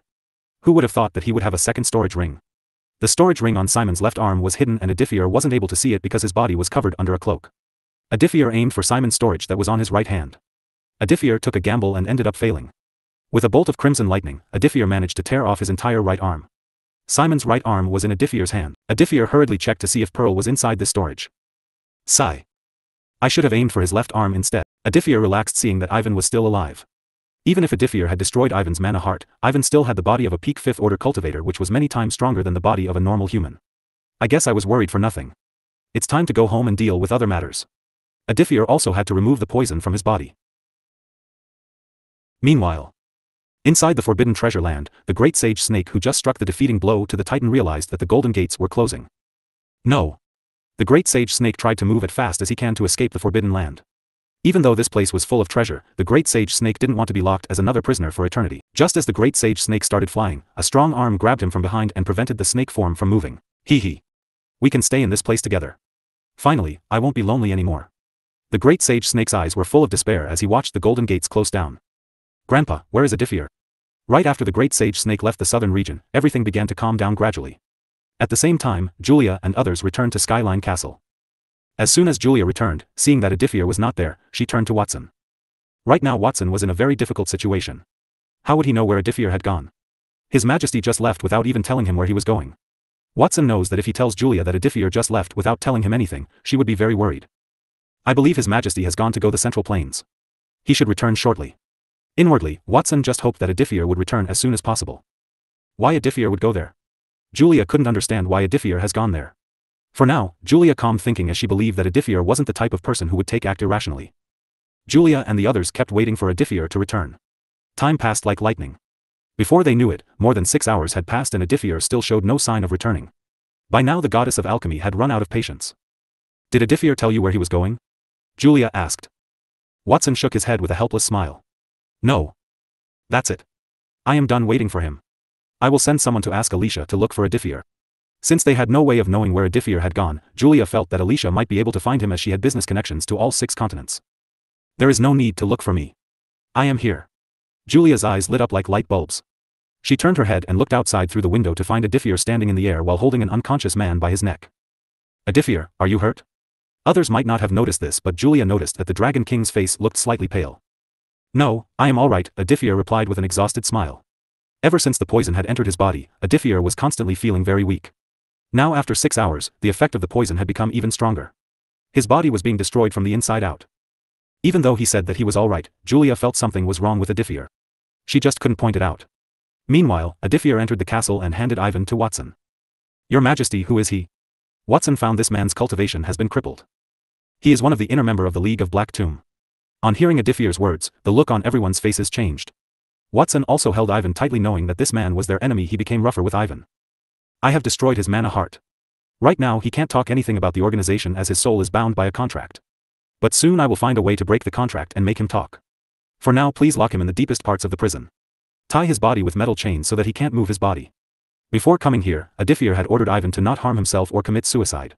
Since Ivan had become his slave, he had no choice but to obey Aditya's order, otherwise, he will feel the pain of his soul being torn apart. After Watson took Ivan away, Aditya finally turned his attention to Julia, who couldn't wait to give him a hug, but she was too embarrassed to do it in front of others. Aditya couldn't understand why she was feeling this embarrassed. Julia even hugged him in front of millions of soldiers after the goblin invasion. Princess, I missed you. Aditya pulled Julia into a hug. His arms wrapped themselves around her soft and slim waist while the goddess put her hands on his shoulders and buried her face in his chest. Seeing this, others were mature enough to leave and give the couple some space. Your Majesty, we will come later. Please take your time. Aditya just nodded his head while hugging Julia. Honestly, Aditya loved to cuddle. The warmth of her body made him feel very comfortable. Hugging her always reduced his mental exhaustion. After the others left, neither Julia nor Aditya said anything. Both of them enjoyed hugging each other and feeling each other's warmth. After a while, Julia moved her right arm to his right shoulder. As she moved her right arm, she found herself touching something wet. Lifting her head from his chest, the goddess of alchemy widened her eyes in trepidation seeing the wound on his right shoulder. Upon a closer look, the wound appeared to be a hole. As if someone had made a hole in his right shoulder. She noticed the crimson dragon scales around the hole had melted. How did you get hurt? Tears formed in her eyes as she looked at the wound on his right shoulder. Never in her life, Julia has ever seen such a strange wound. It is almost as if someone had poured lava on his right shoulder except for the fact that Aditya is not affected by lava due to his bloodline. So the substance or the attack that has harm like this should be extremely powerful and dangerous. First, calm down. It's nothing serious. This is why Aditya didn't tell her about his wounds as he knew she would panic. Do you honestly think I can calm down after seeing something like this? What exactly happened? Julia's eyes turned red. While I was fighting the inner group members of the organization, one of them managed to use a small trick to put a special kind of poison on my right shoulder. According to what he said, this poison was developed by dragon slayers of the old generation to especially kill dragons. He said that not even a heavenly dragon would have been able to withstand this poison. The only reason that I am alive is because of my divine dragon bloodline. But as time passes, the poison would corrode my body from the inside out and will kill me. What? Julia felt the world around her collapse on hearing Aditya's words. Come with me. I will try to make an antidote for this poison. Aditya let himself be dragged by Julia. What he hasn't told her was that his base stats has been decreased by 50%. Aditya feared that with time, this would only increase. As Julia dragged Aditya to the teleportation array, Watson was on his way to meet Aditya after putting Ivan in the prison. Your Majesty, are you going somewhere? Our Majesty has been poisoned, which is made by dragon slayers. And now with each passing second, he is slowly dying. Julia angrily replied before walking up to the teleportation circle with Aditya. What? Watson felt as if someone had dropped a bomb on his head. For a moment he even wondered if Lady Julia was joking, but the serious look on her face convinced him that she was telling the truth. Your Majesty, is this true? Aditya did not reply. He instantly removed the leather armor that he was wearing. At the same time, the 9 circles of the teleportation lit up. Watson nearly fainted seeing the blue vines around Aditya's right shoulder and above his right chest. Watson, you keep a watch of both empires. Inform me immediately if any changes take place. Also, the White Dragon Emperor has been killed. I will tell you everything later. Your Majesty, currently this is not important as your health. Julia also felt like smacking this guy's head for being concerned about both empires when he was dying. You should be more worried about your own health. The next moment, Julia and Aditya teleported back to the Eastern Empire. Watson sighed feeling depressed. Hearing what happened to Aditya he felt sad and very depressed. A moment after Aditya and Julia had left, Amber found Watson and asked. Where is His Majesty? I can't sense his aura in the castle. His Majesty and Lady Julia has returned to Azure City. Let's give them some time alone. Watson decided to lie and not reveal Aditya's condition to anyone. If the word got leaked then it might cause panic in the Eastern Empire and also some foreign forces might attack the Eastern Empire using this chance. Scene change ____. After returning to the Eastern Empire's royal castle, Julia brought Aditya into her laboratory which now had expanded after the entire castle was renovated a few months ago. In the laboratory, Aditya found Paige working on making some potions. Your Majesty, welcome back. As usual, there were no emotions on Paige's face. Even when she met and bowed to the Emperor. Big sister, I will need your help to remove the poison from Aditya's body. Aditya, you lay down. Julia then took out a paper and pen. Aditya, tell me how much of the poison managed to enter your body? Just 1 drop. Julia was surprised once again. She didn't know what would happen to Aditya if more of that poison entered his body. By the way, where have been this whole time? Why didn't you return immediately after being affected by the poison? Wife, somehow I ended up being in the middle of an ocean which was far from any land. Having no other choice, I had to keep flying for hours before I found one of the islands of the West Nia continent. Using the teleportation array, I managed to return home. Sigh. Alright, lay down. After he ate the pill, Aditya felt slightly relieved, and thus, his wife began to study the poison for the rest of the day. Aditya wasn't allowed to leave the laboratory no matter what. Doctor, how long I would have to wait here? Till we manage to make a cure for your poison. Doctor, I have other important works to do. How about you call me when you have managed to find a cure for me? I will return and gladly take the cure. Don't talk too much. Sigh. Sometimes this world is so unfair. Alright. At least let me roam around the royal castle. I promise I won't leave the castle. It has been more than 12 hours since Aditya has been lying on the bed inside the laboratory. Now that the White Dragon King has died, Julia put down the glass bottle which contained some strange dark green liquid in it and looked at Aditya with an exhausted look. Aditya, can you please stop acting like a spoiled baby? I am not acting. I really have some important works to finish. You always work without taking proper rest. Use this opportunity to take some rest. If anything emergency happens, then Watson will let you know. For now, stay here. Alright. Aditya can feel his body getting really weak. He wasn't sure if at this moment he can fight a peak 5th order cultivator even with his dragon transformation. Aditya already can't feel his right arm and was somewhat having a little difficult moving it. At this moment the goddess of alchemy was really frustrated. Even after 12 hours of constantly trying, Julia couldn't do anything. Given that Aditya had divine grade dragon bloodline, he should be immune to all kinds of poison. Julia was sure that after a certain period of time, Aditya won't be able to move anymore. He will be paralyzed. Scene change to Ethereal Empire ____. The capital of the Ethereal Empire, the Whitfrost City, was decorated. The capital was more crowded than usual. The people looked happier. The streets were much busier than usual. The businesses in the capital had more customers than usual times. These all happened because the entire Ethereal Empire was celebrating the marriage of the Crown Prince, which would be held 3 days later. Announcing the marriage of Noah, the Emperor declared 5 days of public holidays throughout the entire empire. In these 5 days, the taxes on food and drinks will be lowered by 50%. Right now Ronnie and the whole Osborne royal family were busy preparing for Noah's wedding. However, the princess of the Ethereal Empire didn't look too happy. It has been 3 days since Aditya left. And so far, Alicia hasn't heard any reply from Aditya. At first, Alicia thought that Aditya was simply busy, so she did not disturb him. But on the second day, after she got the news of the going battle between both dragon empires in the southern region and the big and shocking news of a higher order being descending on the southern region, Alicia had to contact Aditya. However, so far the goddess of wealth hasn't received any news from Aditya. The last news that she got was that a massive portal was opened by the overgrown snake. After that everything returned to normal as if nothing happened. Knowing Aditya, Alicia was sure that he would know something about this, but she couldn't contact him this entire time. I think you're just worrying too much, Alicia.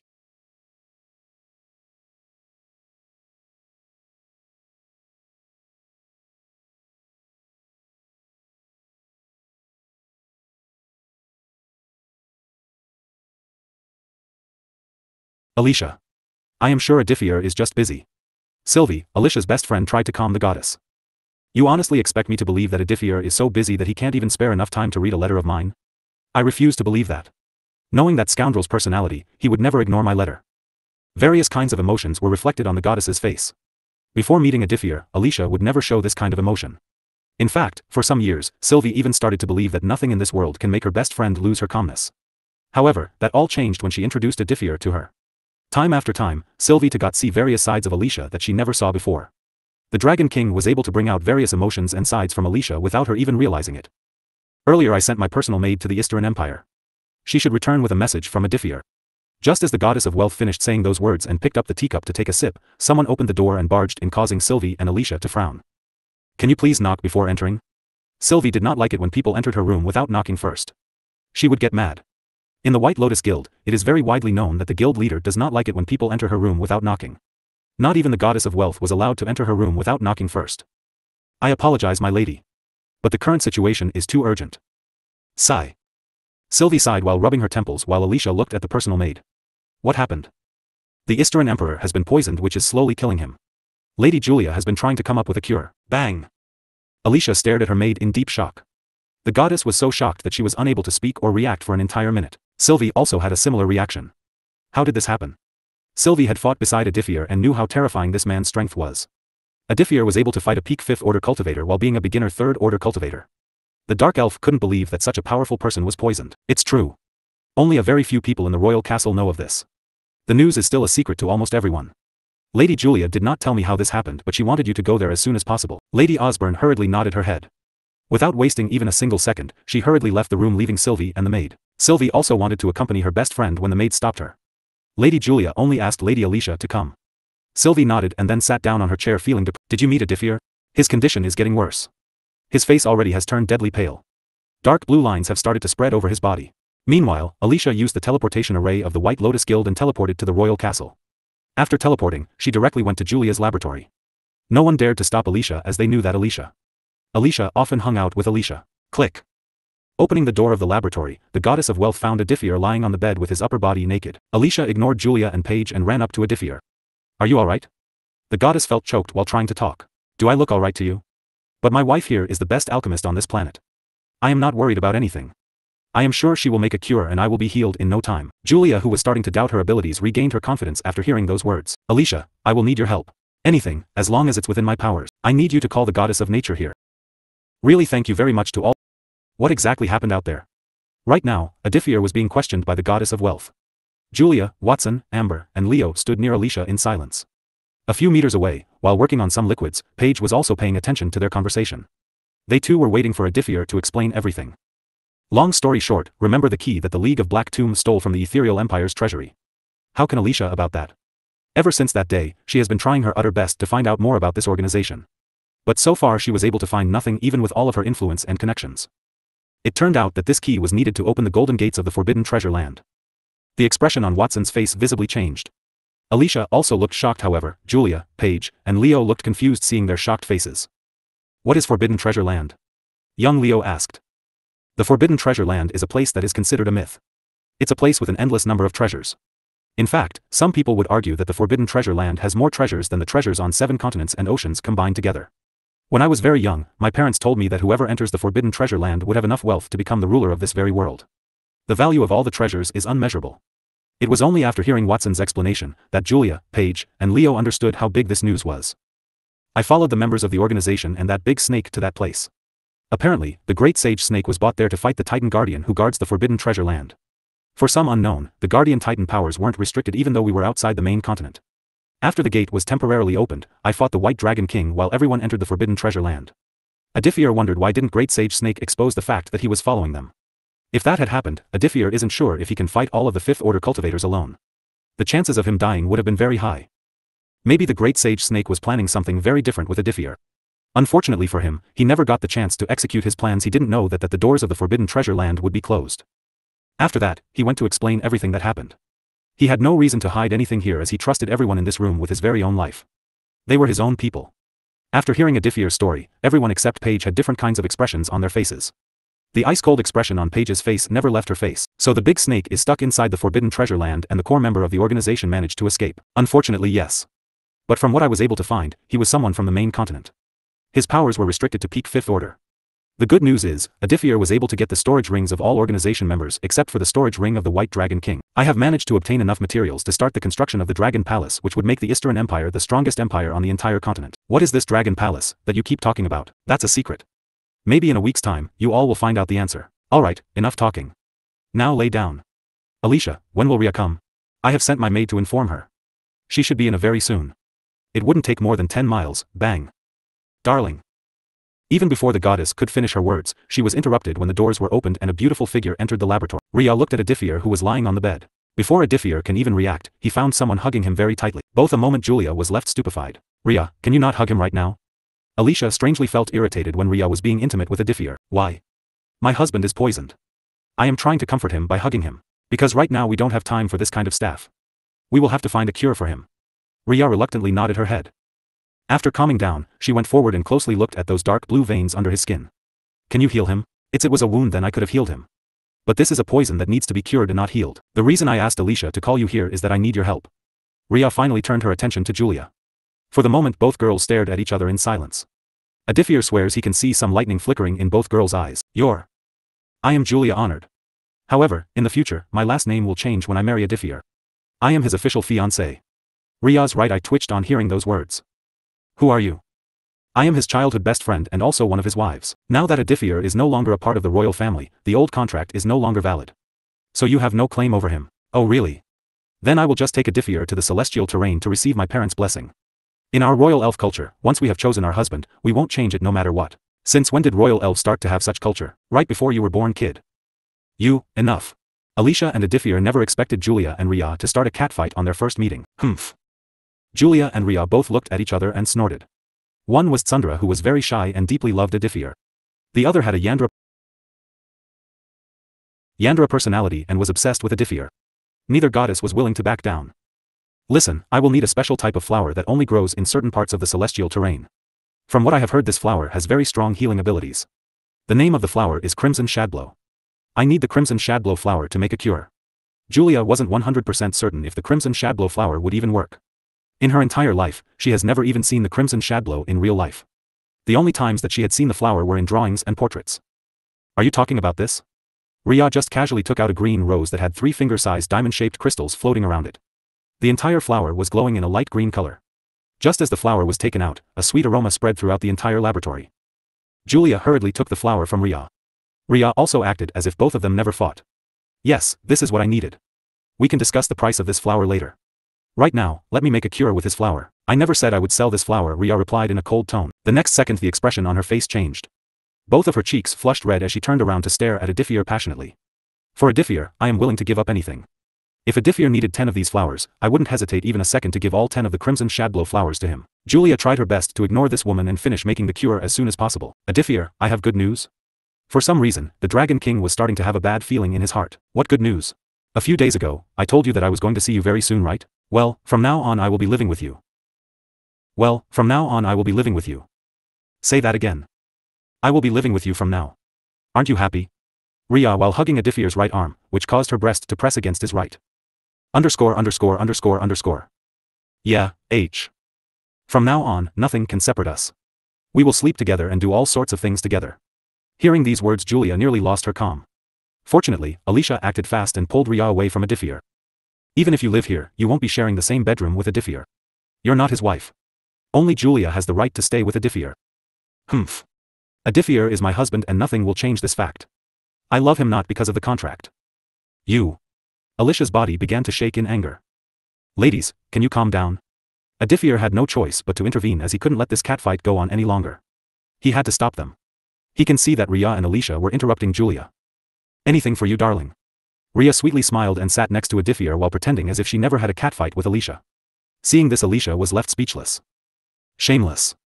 Although Alicia said this word in a very low tone, everyone was able to hear it because of their sharp senses. Ria was about to reply when Aditya put his right hand on her right shoulder to stop her. Alicia, how is everything going in Ethereal Empire? Aditya decided to change the subject while pretending as if he never heard Alicia calling Ria shameless. Sylvie and I have used the White Lotus Guild to prevent the neighboring empires from having any thoughts about the Ethereal Empire.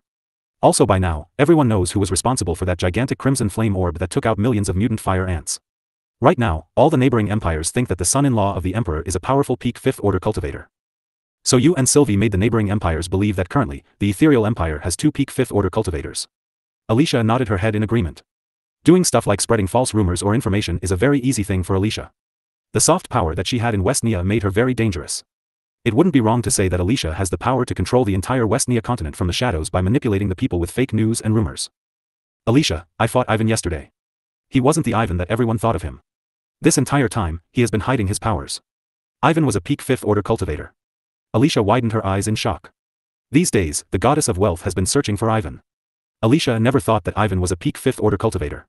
If these words were told to her by someone else, she would never believe such words. The thought of Ivan being a peak 5th order cultivator sounded very ridiculous and unbelievable. I believe he has used some sort of artifact to hide his cultivation. Aditya has checked Ivan's storage ring. Unfortunately, he couldn't find any artifact capable of hiding his cultivation. Aditya believes this artifact was given to Ivan by the organization. Did you kill him? Alicia asked in a cold tone. Kyra was a girl who looked up to Alicia and thought of Alicia as her idol. Kyra wanted to become just like Alicia. It kind of pained Alicia to see someone whom she had known die. If possible, the goddess would like to avenge her. Aditya shook his head. Ivan is the key to obtaining classified information about the organization. For now, he is locked in my prison. I have crippled his mana heart. He won't be able to cultivate again. Alicia, what I am telling you shouldn't go out of his room. To the outside world, Ivan has died. So. Don't worry, I won't tell anyone. I will tell father that Aditya has killed Ivan. No one would know that Ivan is a member of the organization or the fact that he is a peak 5th order cultivator. Aditya nodded his head with a relieved smile. Excuse me, what organization are we talking about here? Ria asked. That's classified information. Aditya didn't trust Ria fully. As an ex-politician, it was very hard for him to trust someone whom he had met only 2 times. Julia, Watson, and Alicia all have proven themselves that they would rather die than spill any information about the Eastern Empire. As for Paige, before coming here, she accepted the contract to not leak any classified information to anyone. It's not like Aditya did not trust Ria at all. He did trust her but not as much as he trusted Julia and Alicia. Can't you tell me? Ria pleaded to Aditya with puppy eyes. Sorry dear, but it's too early for you to know such information. Ria, Julia, and Alicia, all 3 were surprised on hearing the word dear in Aditya's sentence. Alright, I think I have finally made the cure.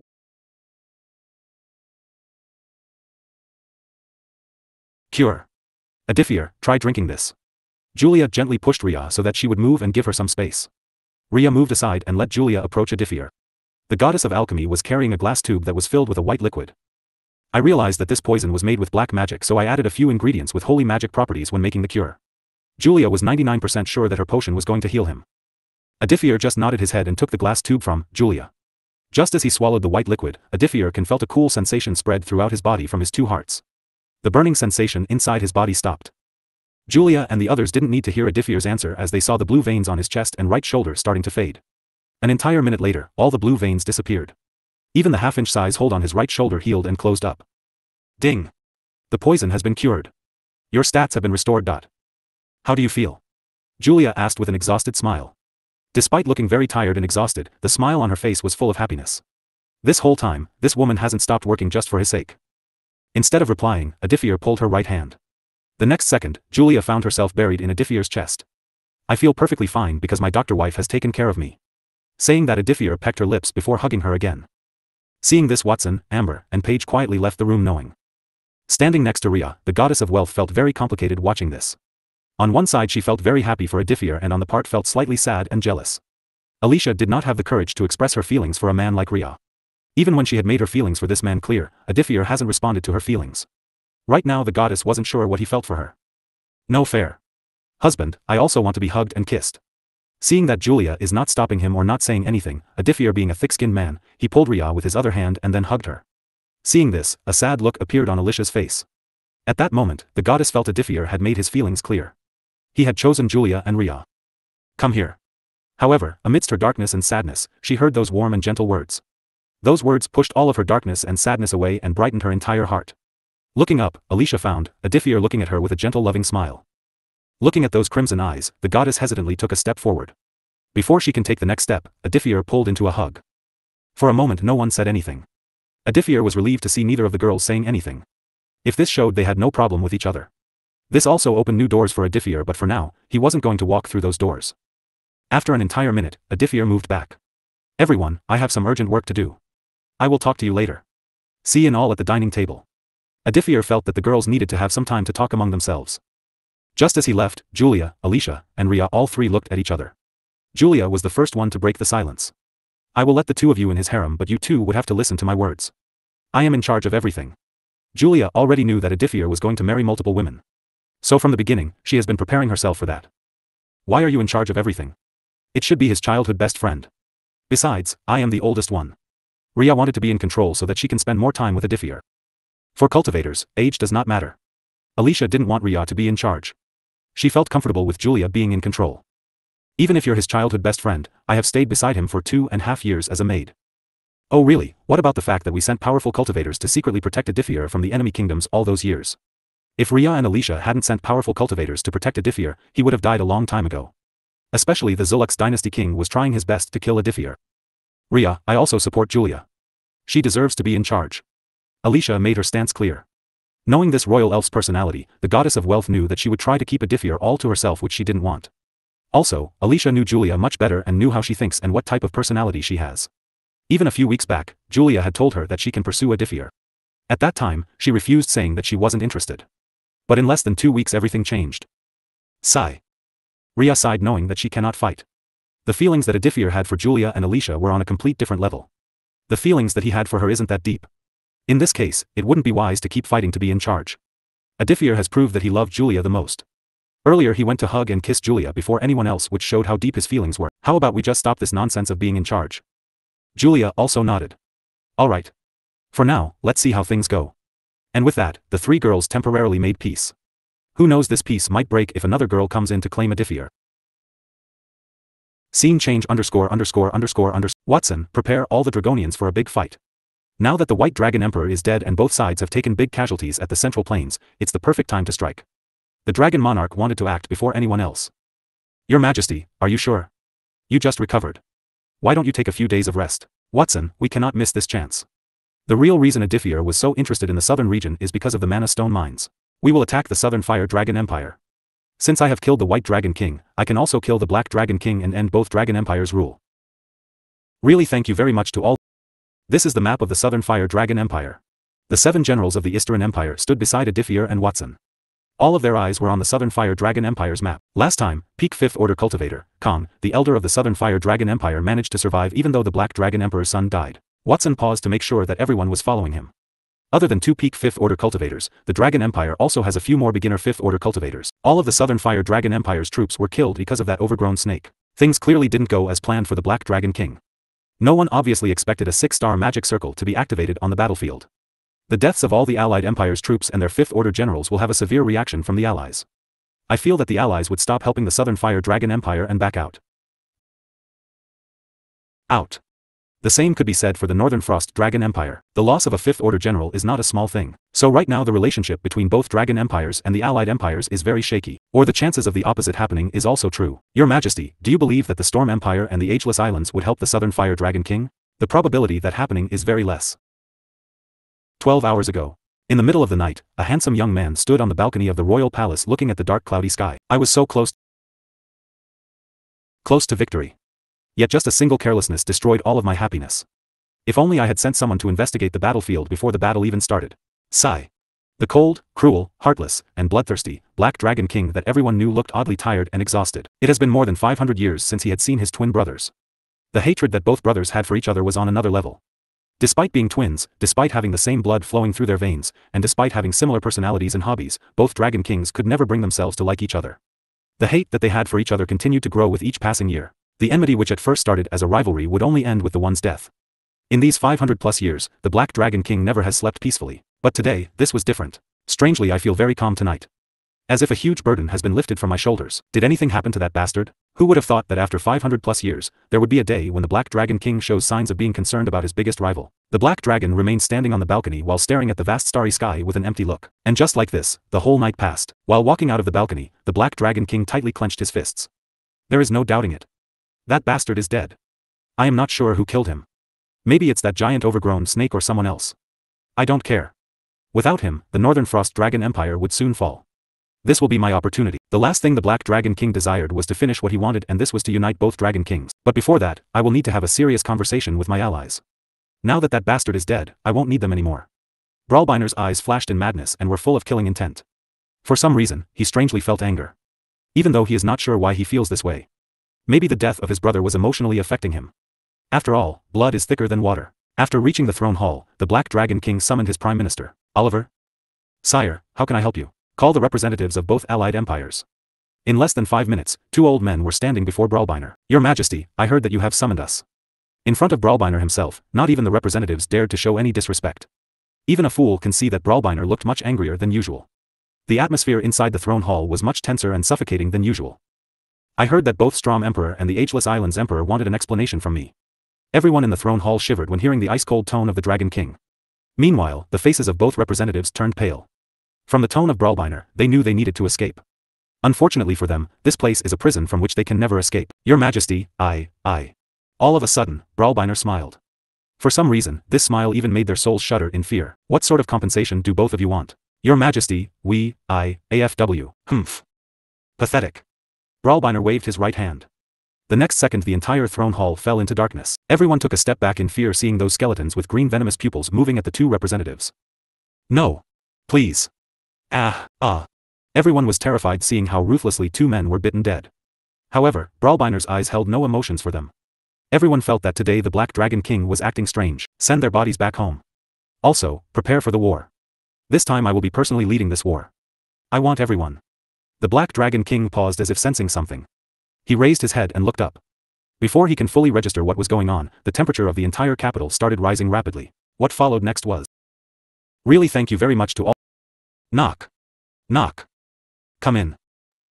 A middle-aged man with a few wrinkles on his face and emitting the aura of a dragon entered the room. The middle-aged man hid his entire body with a black cloak. So you were sent by the Eastern Empire? At the end of the room, beyond the 2 red couches and the wooden table, a handsome young man with a vertically 3 inches long scar on his right cheek sat on the chair. The one who entered the room was Watson, the infamous butler and also the current acting Prime Minister of the Eastern Empire. Not that many people knew who Watson was. But the man sitting on the chair with his hands placed on the table knew who exactly Watson was. Watson, Prime Minister of the Eastern Empire. What do you want? Today, Jamie Cleveland, who was one of the youngest generals of the Southern Fire Dragon Empire, received a letter from the Eastern Empire. Without bothering to let the Black Dragon King know about this, Jamie read the letter and then burned it to ashes. Jamie Cleveland was 43 years old. Jamie was a peak 4th Order cultivator. At the age of 17, Jamie joined the army. From then, because of his talent and because of his hard work, he rose in the ranks to become a general. However, even though Jamie held the title of a general, he always received the treatment of being a side character. When Jamie became 38 years old, he became a general. Ever since he became a general, the Black Dragon Emperor has never given him any command. While all other generals were given tasks from time to time, Jamie was ignored. Without completing tasks, Jamie couldn't earn any resources or any merits. After 3 years of being ignored, in the end, he was ordered to become a watchdog of one of the border cities. The general was clearly very dissatisfied with the Black Dragon Emperor. Thanks to Alicia, Aditya has managed to learn Jamie's and other stories. Basically what the Black Dragon King did was promote any soldier who became peak 4th Order cultivator to the rank of a general. But 99% time, the Black Dragon King gave tasks to the 5th Order generals while leaving the peak 4th Order generals without any usage. Just like Jamie, others in his position were also sent to become border watchdogs. To Aditya, this entire thing was like a golden opportunity. Aditya sent his most loyal and trusted men to people like Jamie before he attacked the Southern Fire Dragon Empire. Jamie Cleveland, 43 years old but still single. I won't beat around the bush. Jamie, today I have come here with a proposal directly from the Eastern Emperor. Are you interested in listening to what I have to say? Jamie was a beastman belonging to the wolf race. He was neither skinny nor fat.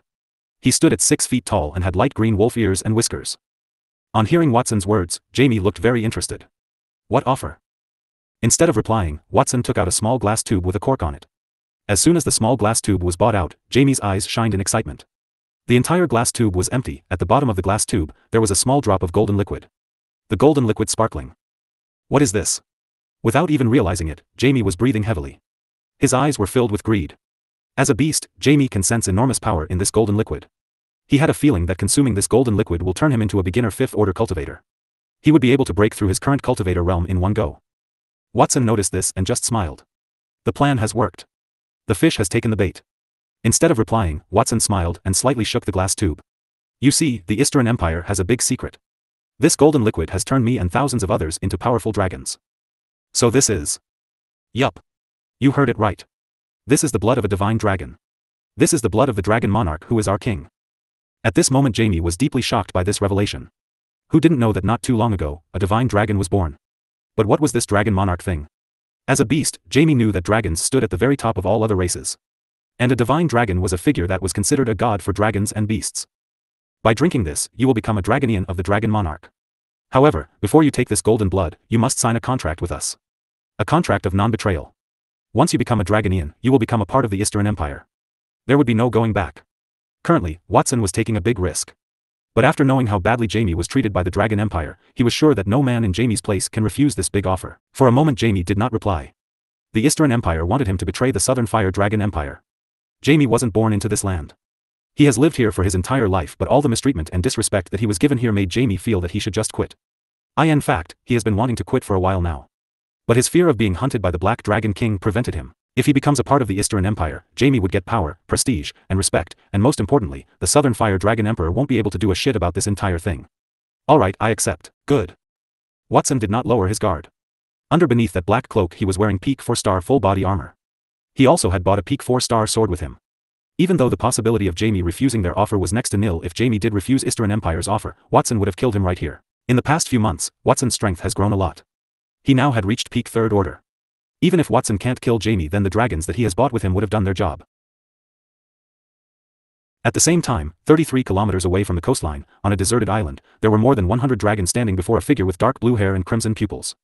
After planning plans, Aditya had come to this deserted island and made a big teleportation circle. Today, I have summoned you all here because I have an important task for you all. Sire just gives us your order and we will even destroy this world itself. I will give you all a drop of my bloodline so that you all will officially become the army of the Dragon Monarch. Serving the Dragon Monarch is the highest grade of honor for any dragon.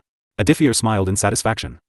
He waved his right arm, causing more than 100 drops of golden drops of blood to appear. Each drop of golden blood then fell on the forehead of each dragon. As soon as this happened, all the dragons' bodies started shining in golden crimson color. Aditya could feel a connection forming. It is as if a red string has connected Aditya with all the dragons. Boom! When the golden light dimmed down and then finally disappeared, what was left was silence. All the dragons checked their new forms. Even Aditya was shocked by what he was seeing right now. The height of all the dragons has increased by at least 4 meters. Their bodies have grown slightly larger. The most noticeable thing about the dragons was the red star-shaped symbol on top of their head. I assumed, you all now have obtained the powers to gain human transformation. Transform into human. But be sure to cover your bodies with your dragon scales. A minute later, 100 dragons stood in front of Aditya in their human form.